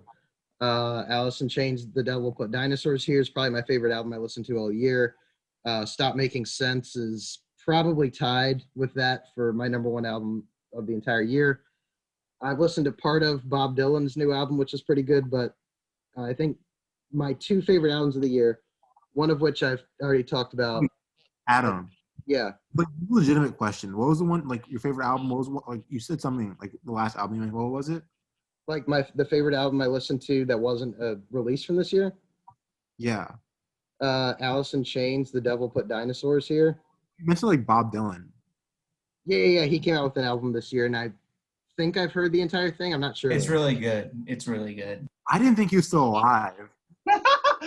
Dude, I saw him in concert in like November, like last year. Like He could have died. Adam, it's been a year. I think he's still alive. Like, I'm being so serious. I swear to God, like, I did not think he was still alive. That's so funny. But okay, my 2 favorite albums of the year are Pearl Jam's Gigaton, which it's been a while since I listened to it, but it's really good. It's evocative of their stuff from early. They've only came out with 2 albums this decade. Lightning Bolt in 2013 was a lot better, but still pretty good. I was gonna see them in concert in like March, and then COVID happened like 2 weeks before I would have, so that went out the window. But it's a pretty solid album. But I think my favorite album of the year right now, which You guys said you wouldn't have expected me to say Happiest Season was my favorite movie that I had seen this year. And Your favorite album's My Agenda by Dorian Electra. no, no. So this is something that me like 6 months ago wouldn't have even expected me to say. But I think my favorite album that I've heard this year is Plastic Hearts by Miley Cyrus. I can't tell what that reaction is. Were you listening to fucking Heart of Glass? Is that what's happening here? That was the first thing I heard from it, yeah. But as a whole, what? Adam, it's not a judgment. Just talk about Just it. talk about why you Adam, like it. Adam, we're having an initial reaction, right? That's not the time for you to stop talking and hating. We never Not want like indictment of your taste or anything. We're just like, wow, we didn't expect like we didn't No, see it coming, and I'm interested to hear your opinion on it. Right. Okay. Look, I'm tired. All right. I'm doing my best here. I worked all day. I feel terrible. Anyway, it's so I'm very old school when it comes to my taste in music. You guys know this. Everyone I know knows this for the most part. And this was, in a lot of ways, it was like a throwback to like, I don't know. It's like a mix of like the 70s and the 80s, like that, like the punk rock era. There's not. I don't love every song on the album, but a lot of it was kind of a throwback to like the Joan Jets of the era, Heart, that kind of stuff. And I mean, Joan Jett's on the album. Unfortunately, in the song that she features on, you really can't tell that it's her.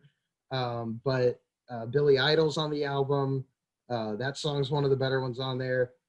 Now, I've never listened, I don't think I've ever heard a Dua Lipa song, even though I've heard good things about her album from this year, but she's on a track on the album, and that's pretty good. You would like it, Adam. It's a good album. Adam's like, I don't think I've ever heard a Dua Lipa song. I never heard of Dua Lips, but Who's this Dua Lipa that I'm always hearing the kids talk about nowadays? There's some album called like Future Nostalgia. All these kids on their politics and their Lipa duos. I don't know. Who is Dula Peep?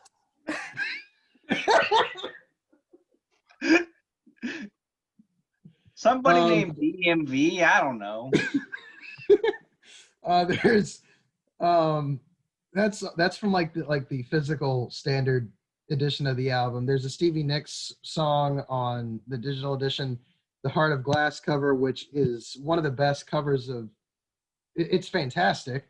And then there's a cover of Zombie, which is also really good. I think like my kind of old school music approach kind of stayed the same for so long, and then like I think it was in 2018 during the Christmas episode of SNL, Miley Cyrus was a musical guest and did a version of John Lennon's War Is Over. Incredible.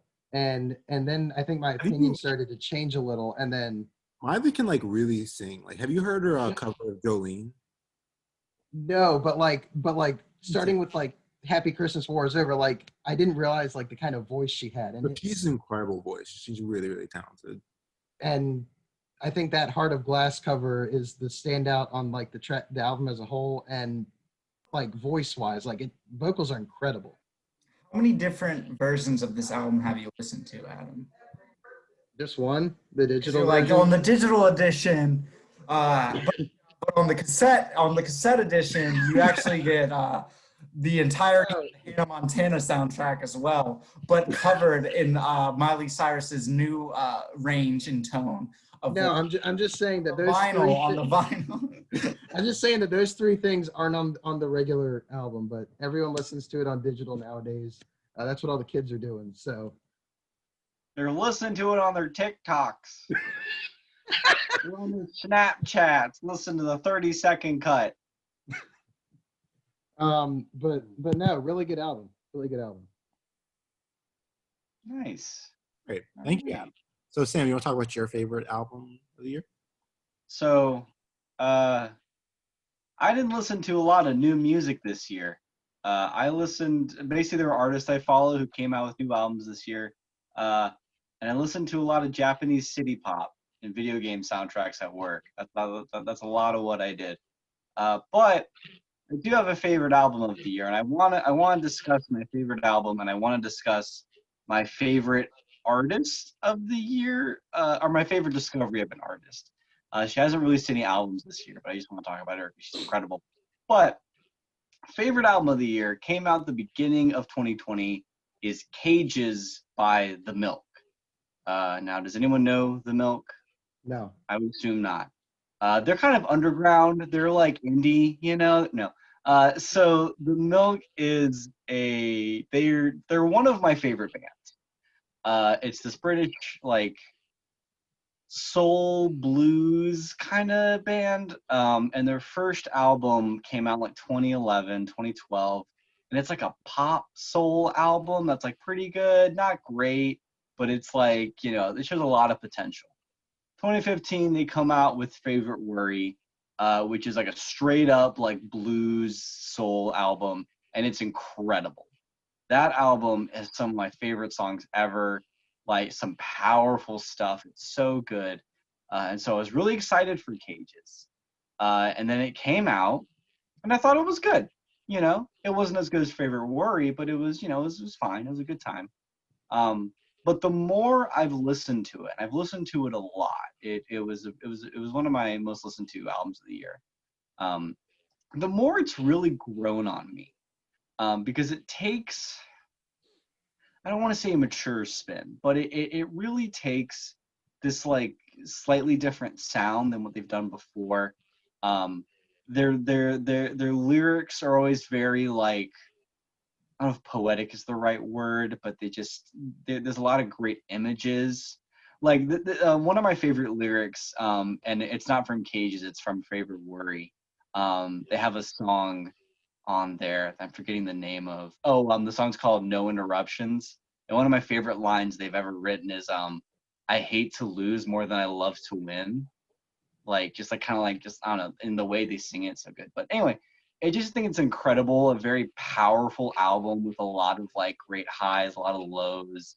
The singer's voice is incredible. He's a very powerful, like raspy voice almost. I don't know. They used to do such a great job, and they're so good, and they're so catchy and so powerful, and their albums are so good. And I think Cages is honestly one of the best things they've made, and they keep getting better with every album. And I can't wait to see whatever they do next. They're so good. But then I want to talk about one of my favorite artist discoveries of the year. If I could interrupt for a second, what genre of music did you say they were? They're like soul blues. That's the best way I can describe it. They take a lot of inspiration from like Curtis Mayfield, I would say. Kind of that. Not as funky. They're not really funk. They're definitely more blues, soul. A lot of their songs are like very sad, very like in anguish. You know, like they don't have a lot of happy songs. They don't have a lot of songs that are about how great life is and how cool everything is. They have songs like what's the really sad one? Like, I mean, one of the songs on Cages is called The Great Sorrow, and it's one of the best songs on there. It's really good. Or like Wild Chained Man, you know, like shit like that. It's great. I love it. I'm looking at the track list. I'm intrigued by these titles. I might check it out. Great album. I recommend that. I really recommend Favorite Worry. Their first album, Tales from the Thames Delta, or Delta Thames, always forget, is good. It's not as great as it used to be since they've moved on from it. They do have a song featuring Idris Elba. Huh. And it's very funny. It's super funny, especially in the video, because they're just like playing a song. They're just doing their normal thing. And then he just like shows up to like rap. But he's like not rapping, he's like talking. It's like, it's not good. It's really not good, but it's super funny. especially when you watch the video, because in the video they're just like performing, and Idris Elba's just like hanging out. He's like chilling on the stage with them, like walking around, and then he comes in for his one part, then he leaves, and you're like, okay, I guess that happened. It's super weird. It's just like, oh, I guess. I mean, that's how I found out about them, is because I was listening to a podcast back in the day, and someone was like, man, there's this song and Idris Elba's on it, and they're like, what? And they listened to it. I was like, oh, this is pretty good. And here we are. Now they're my favorite band, and I'm obsessed with them. So, but another thing I'll bring up is my favorite artist discovery of the year. They haven't put out an album this year. They've just put out singles. But has anyone here heard of Sammy Ray? All right. I feel like it rings a bell, but I also don't think it does. So Sammy Ray. So she is this artist who, again, sort of like a funk soul sound, but she has the voice of like a powerful country singer. And her lyrics and her song topics are very like empowering and like feel good and just like really great. And her band is really great. A lot of great horns, great backup singers, really nice bass. My favorite song of hers that I found is Jackie Onassis, which I have heard of that song. yeah. It's either that or The Feeling, which are just these really powerful songs that really like create a real emotion and a real atmosphere. Like Jackie Onassis, and I don't know if it is based on a real life event or a real experience she had. She frames it as such. But it feels like a very honest and very emotional like tribute to someone early in your life who just, did the smallest things, who just showed who was just there for you at one moment and just completely changed your life. And it's just like her trying her best to convey that to this person of like how much just being there for her at this early part in her life just made the difference and made the world for her. And yeah, I think Sammy Ray is really incredible. I think she's just an incredible artist. I think her band's great. I love just the vibes of her songs, the feeling. She has a great, I've seen some of her videos where she's played in concert, and she has a great stage presence. She has a lot of charisma, clearly just having the time of her life on stage. And it's just super fun, super great. It's how I start my mornings, honestly, just listening to these songs. So yeah, those are my music listens for the year. Sounds cool, Sam. Thank you for those indie under the radar picks. Indie Sam, indie under the radar Sam. Yeah, listen to stuff you listen to because it's bad. And special shout out to Landon for introducing us to Stop Making Sense, which I have gone back to like incessantly. Yeah, huge. Speaking of Stop Making Sense, movie that's really good is David Byrne's American Utopia. Yes. A movie that I saw recently, and I want to include. It's probably would be my top 10, honestly. I still need to get around to it. I regret not seeing it yet. Really good. It's kind of hard. It's like kind of heartwarming, but it's also kind of sad. I think it's just sad because of how like the whole thing is about like togetherness, and it's just like how like absent togetherness is now. I don't know. It's kind of sad. Yeah. Was it filmed pre-pandemic or during pandemic? It was Pre-pandemic. pre-pandemic. Okay. Yeah. All right.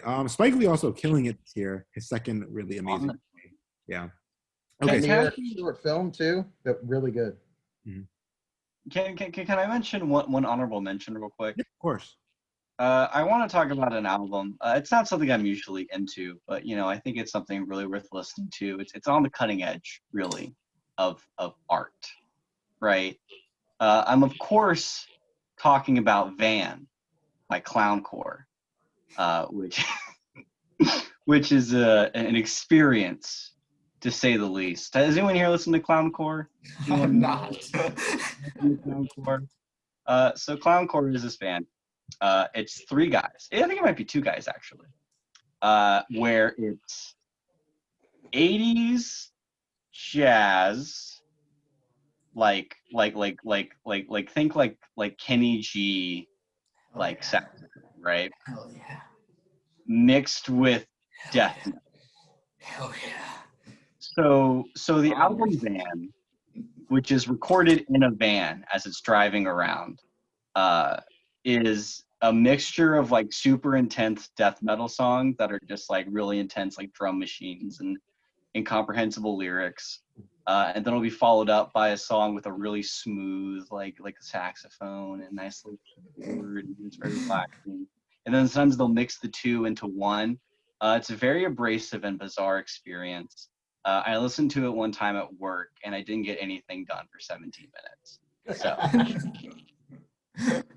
found cool. Recommend it. Good time. See, I didn't listen to anything like powerful or like impactful or life-changing. Listen to fucking clowncore, okay?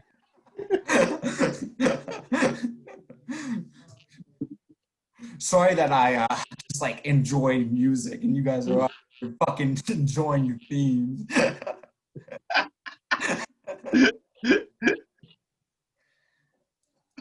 All right. Well, Talk about TV show and yeah, wrap let's move to those. thing up. Let's pivot. So yeah. Oh, Landon, do you want to talk about your favorite TV show of the year? Yes. So,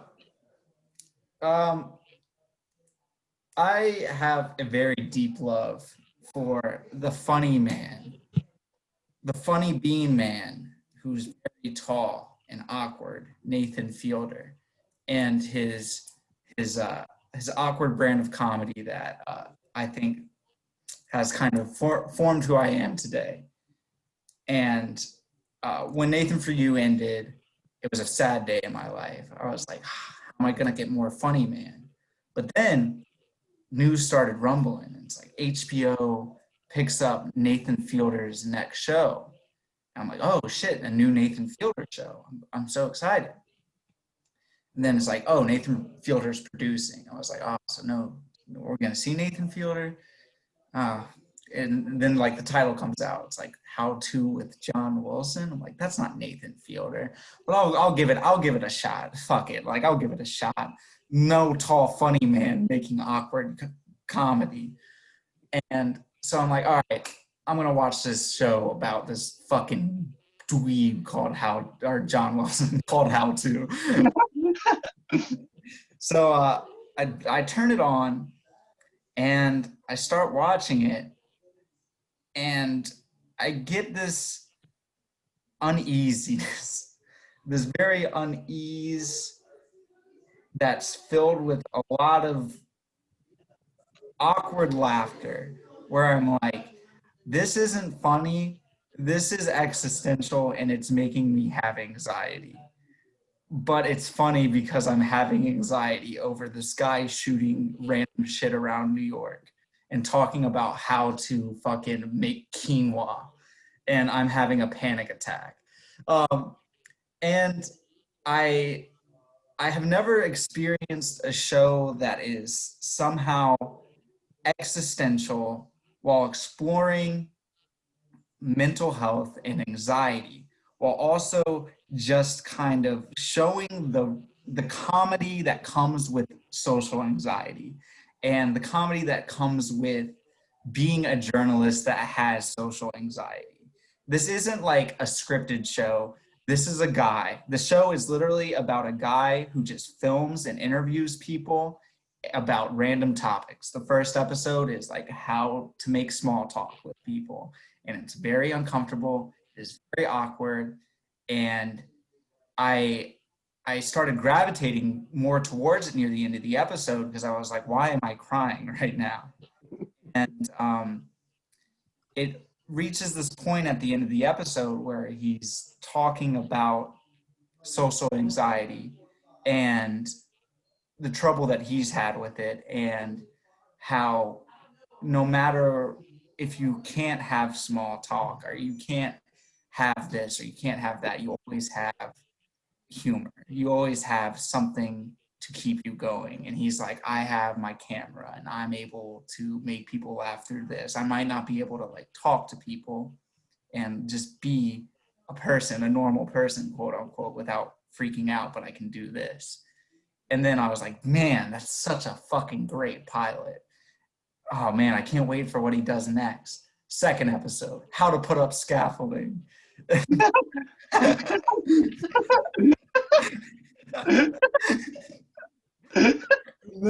then I'm like, oh shit, I guess this isn't gonna be as like existential or like anxiety inducing. And then it just devolves into him talking about how short life is and how buildings can collapse at any moment without the proper structure, and interviewing people that do scaffolding. And then it like ends on this kind of like horrific thing that actually happened in real life, and he was near where this thing happened with scaffolding, well, because he was filming an episode about scaffolding. And it's just like, oh, I'm laughing, but I'm also very scared for my life. What do I do? And then episode 3, it's like how to improve your memory. And then it's like, oh shit, all right, how to improve my memory. All right, cool. Then it turns into this whole thing where it's like, oh shit, what does it mean to have memories with people? What does it mean to have people like leave impacts in your life? Well, also, I have to, this is a comedy show, but it's also really depressing. It's really depressing. And it's like, it's like a really, I think it's just a depressing show because I feel a lot of the things that he's feeling, like with my anxiety and my social anxiety. It's how like these simple topics can devolve into this kind of anxiety ridden thing where it's just like, oh, scaffolding, don't know that much about scaffolding. And then like your brain just is like, scaffolding can kill you if it's not properly secured, fuck, kind of thing. Or like, what if I lose memories of everyone that I love, kind of thing. And then there's an episode, like the finale, I'm not going to spoil the finale, but the finale is called How to Make Quinoa. And I've never cried that much at like a comedy-based show and about a guy making quinoa. And it's just, it ties everything that season was about up perfectly.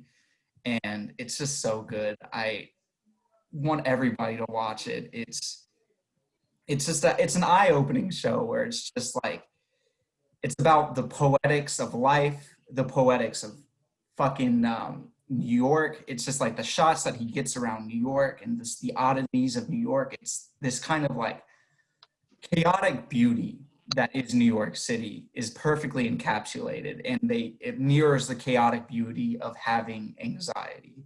And it's so good. It's so good. I recommend everybody to watch it.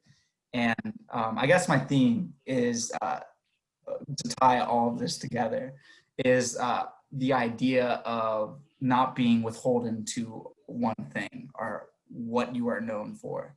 So within Kajillionaires, she was known as somebody that is a kind of just somebody to help her family that doesn't actually love her, just do these schemes. Within Sawayama, you have this person who has been withholden to certain pop, like what pop is known to be and like what the ideal pop artist is supposed to be, and breaking that mold. And then How to with John Wilson is finding comedy within anxiety and finding comedy within the things that are scary to you and kind of exploring that. But yeah, so yeah, check all of those out, please. Great. Thank you, Landon, for your TV show, your favorite, I guess, we're all. And what's this channel on again? It's on HBO Max. HBO Max? Okay. How long are the episodes? They're around 30 minutes each. So you can knock it out in like a day. Yes. Cool. I'll probably do that then before the end of the year. I'm excited. I will say there's an episode that I will give a graphic warning for. It's called How to Wrap Your Furniture like, plastic wrap, how to plastic wrap your furniture. That's what the episode is called. And it devolves into talking about foreskin reconstruction. And yeah, they show a lot of vivid imagery of foreskin reconstruction. So just a heads up with that.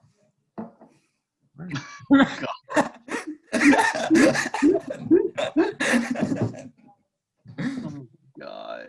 All right. Well, thank you for that graphic imagery, Landon. So yeah, I'm gonna kind of move on to mine. So I have 5 things I want to mention in regards to this. Let me quick, kind of rapid fire. But so I want to talk about my theme first. So my theme, it's kind of the word, I guess, for like all of them, empathy and compassion. Having empathy and compassion for people who you might either A, you might not think deserve it, B, people you might not think twice in regards to like, oh, I think this person deserves my compassion or empathy. They deserve like a thought or like a, I don't know, like a well wish from me, or people who straight up just do not deserve it. But we're exploring the concept of like allowing these people to have our empathy and have our compassion. And so all these 5 things I think tie into that really well. So the first one I want to mention is Tenet. It's Christopher Nolan's Tenet. No, I'm just joking. That is not a part of it. But it's a good movie. It's genuinely a good film. All right. So the second, so all right. So the actual one I'm going to mention, it's kind of be a little kind of curveball here, but it's the new Lil Dicky vehicle, Dave. Now,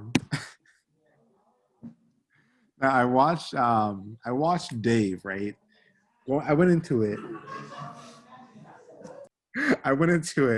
How do you feel about this, Landon? How do you feel about it? I see, I don't know. I have a deep I despise Little Dicky and everything that he stands for, and I am adamantly against the show Dave. But I'm willing to give it a chance if you're able to sway me. All right. Well, all right. So here's the thing. You go into Dave, right? And you're like, and I am somebody who used to find Lil Dicky entertaining, but now I think he's just annoying and really he's just the epitome of everything I hate within music. But going into it, I found myself not intrigued, but I found myself like perplexed by the amount of care I had for not Dave, but like more so the actions he had. And like I think the show is genuinely really, really, oh, I won't say it's genuinely funny, but I'd say there's moments where it does tap into a lot of really surprising areas. And I don't want to, because it's a show that I think surprisingly you can spoil, especially towards the end of it.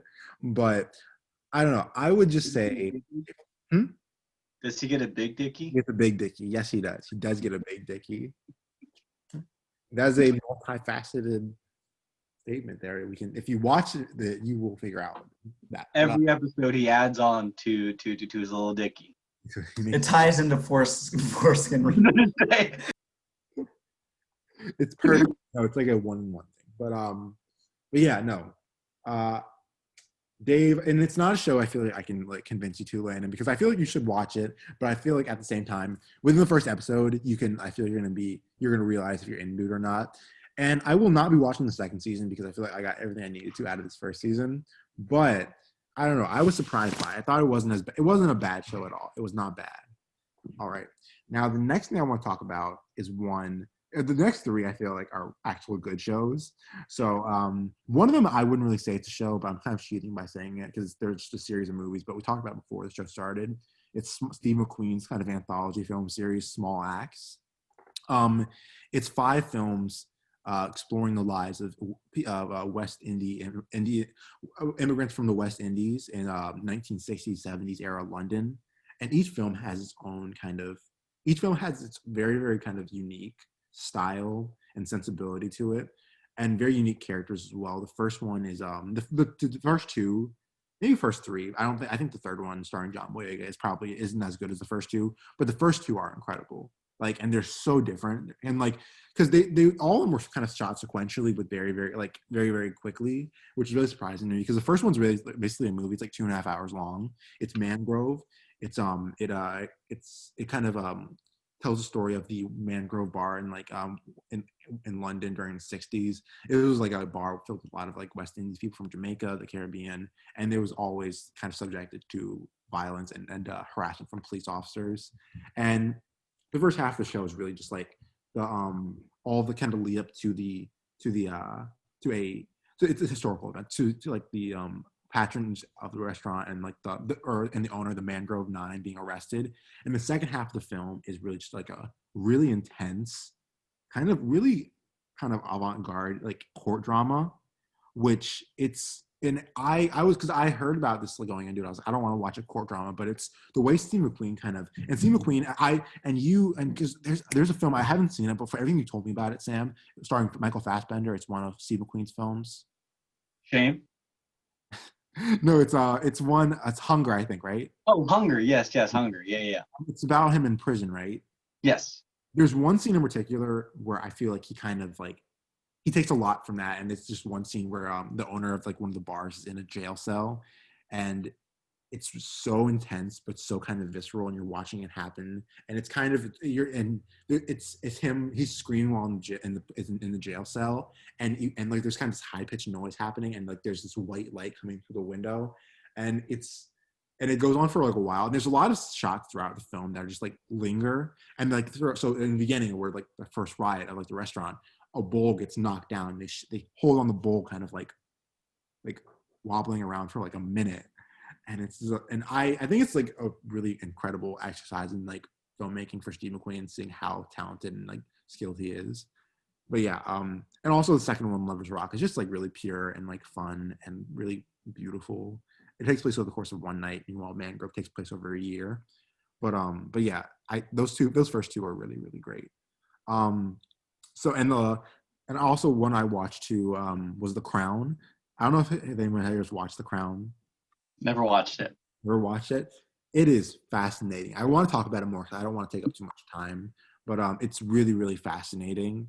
In this newest season, they kind of tackle Princess Diana and her influence on the royal family. And I think that like I saw a tweet when the season first released. It was like season 4 of The Crown is going to be a lot of like it's going to be a mask off moment for a lot of people in media who kind of like are like, oh, we love Thatcher, we love her queen, because she's introduced in the season, and a lot of people on Twitter were like, oh, we love Margaret Thatcher so much, she's like our queen, love her, she's suppressing workers' rights, we love her, she's amazing. But like and I think that this season of The Crown, because normally I feel like they glamorize the royal family in the last 3 seasons, they've been like, oh, we love, they're like really they're flawed, but they're fine, they're okay. But in this season they really, really kind of like shit on the royal family and kind of like pull back the curtains behind them, as like revealing them as this really kind of privileged and really annoying people who are so entitled and feel entitled to people's money. Like there's an episode this season where like, I don't know if you guys know about it, but like in the 70s, the royal family, they commissioned, like everyone was like, we want the royal family, because you guys know where the royal family's money comes from? Nope. Okay, this is something not a lot of people know, but every single penny that the royal family has, the billions of dollars they're worth, is taxpayer money. It's taxpayer money. And people in the 70s, people were upset about that. So what does the royal family do to like change people's minds? They literally commission a movie to be made, like a documentary that shows their big ass house, and they're like, oh, see, this is why we need your money.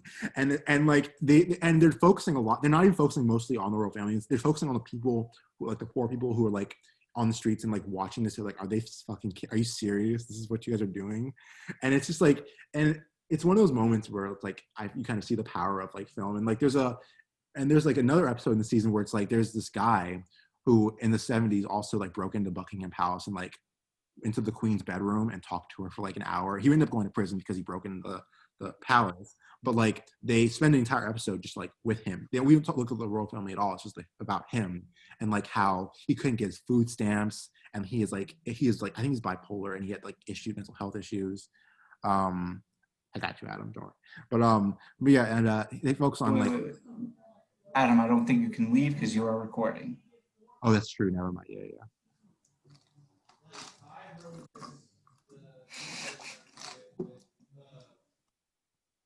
Oh no. Brandon, continue. All right, sorry. Well, but yeah, it kind of focuses on the man and like how he kind of came up to how he felt like breaking into the Buckingham Palace and also how he can't afford like to see his kid who is like with his wife who's divorced from.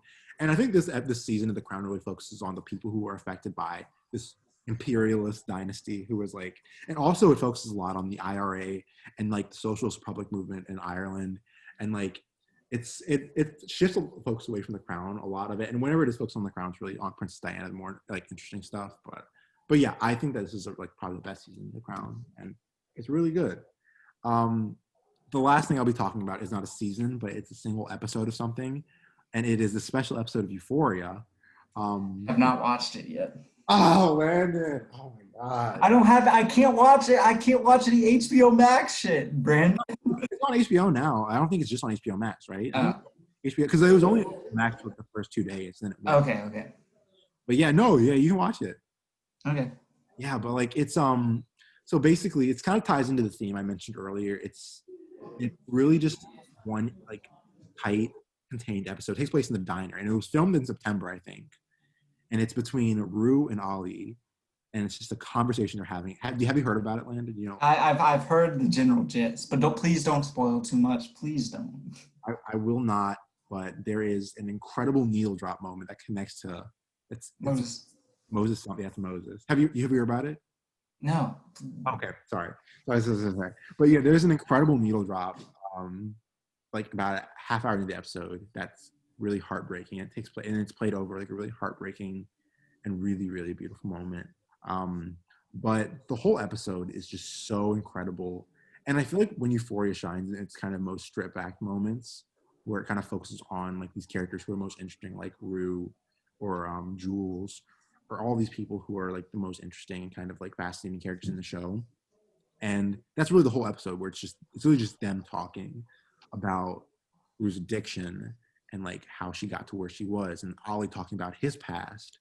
And it's one of the most heartbreaking hours of television I've seen, but also one of the most beautifully crafted episodes of television I've ever seen as well.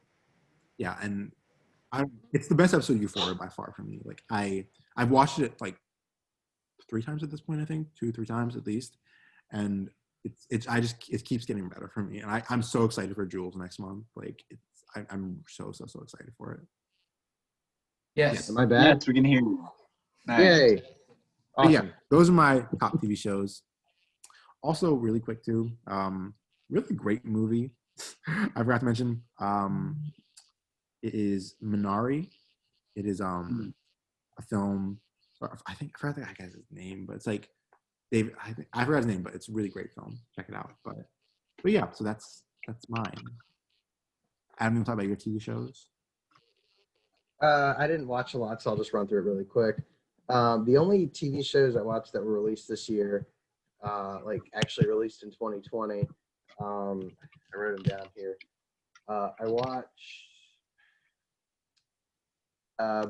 season 4 of Brockmire, which is the last season, way back in like May. It was fine. It felt a lot different than the other seasons, like not even close to as good. And I also watched Love Life on HBO and Dummy on Quibi for obvious reasons, neither of which were great. They were fine. I don't remember anything about either one. Which was better? Which was better? Sorry? Golden Arm. Honestly, probably Dummy of the two, because like there were actually some funny moments in that, and Love Life felt overlong at 10 episodes. Can you watch Dummy anymore, or is like since Quibi is like? I think it's just the pilot episode, because they put all their pilots on YouTube. But I'll just highlight. There's a few things that I do really want to watch over the next couple of months. I started Mandalorian back last January. I never finished it, so I want to rewatch season 1 and season 2, which I've heard is really good. I watched 2 episodes of season 2, Adam, and I got to tell you, it is not good. It is not good whatsoever. Maybe it's better than all the Star Wars stuff that's come out recently. But The Queen's Gambit, I'm super interested in watching. I've heard nothing but great things. Really good. The Netflix made a miniseries on The Challenger, which I'm interested in. Cursed Films, Tiger King, and I know I told you guys about this last time we were on Zoom. Apparently, they made a season 1 of a. It's not a mini series, but it's at least the first season based on the Alex Rider books, which I read in elementary school. They're fantastic. And the movie, they made a movie in 2006 on the first book. The movie wasn't good, anything nowhere close. But apparently the series is really good and like is really faithful to the books.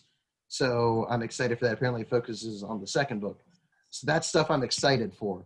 I haven't watched much good this year, so I guess that'll come next year when I start catching up on miniseries and stuff. I heard good things about the Challenger series. I don't know if any of you guys watched it.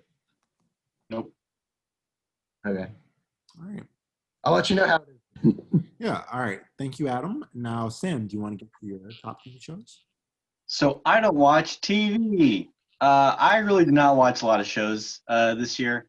And if I did, they were older shows, or I was forced to watch it at work. Like how at my work, we watch a show during lunch. And we watched How I Met Your Mother this year. Not great. Last season, bad. I don't know if you heard. It's a bad season. Anyway, so my favorite show of the year, and it was just mentioned, is The Queen's Gambit. It was a show I went into thinking I was going to like, and I watched it, and I enjoyed it, and the more I've thought about it, the more I've really fallen in love with that show.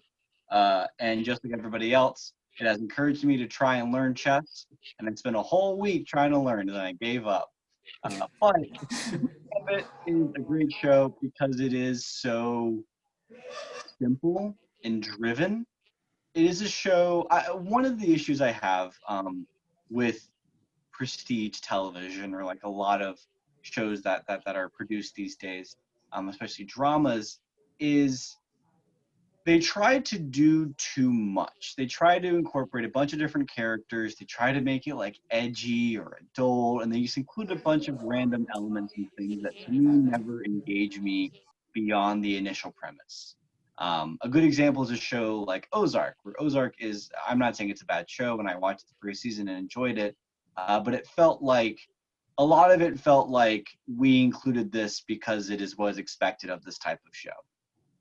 What I like about Queen's Gambit, since it is a miniseries, is that it has a single plot. It has just, you have one character who wants to be the best chess player in the world, and everything revolves around that and is very focused on it. And so it does ultimately become a sports movie. You know, it is a sports show about a sport that I do not understand in any way. But like every great sports story, you don't need to understand the sport, you need to understand the emotions behind it. So I may not understand when someone moves their rook and then the camera dramatically pans over. I don't get why that, I don't understand what that means. I get the emotion though, and I can follow it along and get behind it. Anya Taylor-Joy is incredible in this show. She's so good in it. Her mom, didn't know this, her mom is played by the woman that directed A Beautiful Day in the Neighborhood. Yeah, right? Oh. And she's so good. She's so good in the show. She's incredible. She's so great in it. And there were so many points watching it where I thought the show was going to take like a dark turn. It was going to like get like fucked up or something. There were moments where they could have gone that route.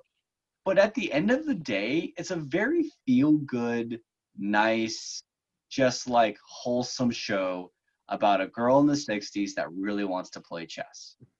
Like, that's all it is. And it's not perfect. There's some elements about it that have been discussed that aren't great. Like the fact that there is a person of color who is a character, and she exists literally to be the friendly black person that she befriends at the end. Like, it's very weird. They also never address like sexism in the world, which is kind of the point in a weird way. It's kind of like a fantasy in a way.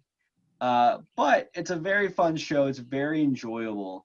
And honestly, I might watch it again soon because I started watching it again. I was like, oof, I might get back into this. So, Queen's Gambit, great show. And since I don't have anything else to talk about, I just wanted to mention a game I played this year that I thought was really incredible, and I would highly recommend to everybody, because if you own a phone, you can play it. It's a game called Florence. Has anyone ever heard of this? 1 second. Yeah, isn't that it's almost like it's like a novel, right? Almost. Or am I thinking of something else? So, not necessarily. I would compare it more to a graphic novel. Like a graphic, yeah.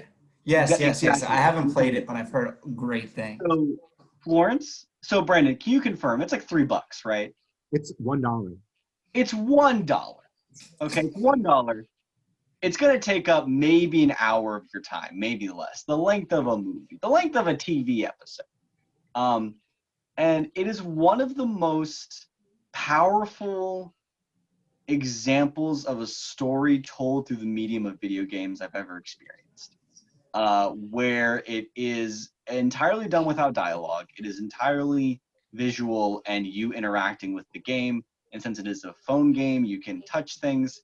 And it's telling basically a year or a few years, I guess, in the life of this main character, Florence, who gets in a relationship and goes through that relationship.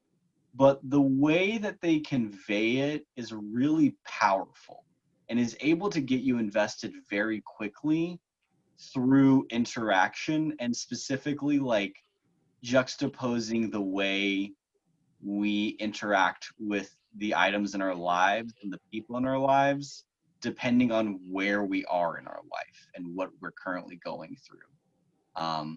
It's a beautiful game, beautiful looking. The art style is so great. The music is great. It's a very quick experience, but I think it'll really stick with you. And there are some moments that really, really stuck with me throughout that game. And I mean, if you have $1 and you own a phone, you kind of have no excuse. I'm gonna play right after this. Honestly, it's an Annapurna game too. Yeah, exactly. It's Annapurna game, and Annapurna is like 10 for 10 or whatever. They make they produce the best games. They publish them too. Yeah. So, all right. Well, thank you, Sam. And I think Adam's a sleepy boy. He has to go to work tomorrow. So It's fine. I won't be able to go to sleep for another hour anyway. all right, Adam. But for reference, I have to be in at 5:30. So You just sounded so depressed. Adam, I can do you some warm milk if you I'll be all right. I'm gonna eat something. Quick shout out. You mentioned warm milk, and I just have to give a quick shout out to The Boys season 2. Great. That's all I can say. It's a great segue, man. I that's a good segue. I respect that. But Boys season 2, also Obama's favorite show, one of his favorite shows too. Of Shut the fuck up, Obama. We don't want to hear you talking about how Boys season 2 is your favorite show. You're a war criminal. The show is talking about you. Fun of you. Like the lack of self-awareness it takes to be like, oh yeah, The Boys season 2, and that's crazy, man. I love it. I imagine him watching it and going, that is me. Man, that is such a thing I would do. And I'm saying this having not seen this season, so I have no idea how it does that. But really good, really. I still haven't seen the first season. I need to get back to that. Season 2 is better than the first season. I don't know how the fuck they're gonna continue it, honestly. But with season 3, I don't know what they're gonna do. I feel like season 2 was I don't know if we're gonna get renewed, but here's the kind of clean cut ending if we don't get renewed. But I don't know. It's not clean cut, but it definitely ties up most things. Yeah. It could end right now and it'd be good, honestly. Yeah. I don't want it to, but yeah. All right. Well, I think that's where we're gonna kind of tie it up right now. For now, it's probably gonna be our last show of the year, right? Yeah. Unless you want to do, but yeah, it's probably the last one of the year.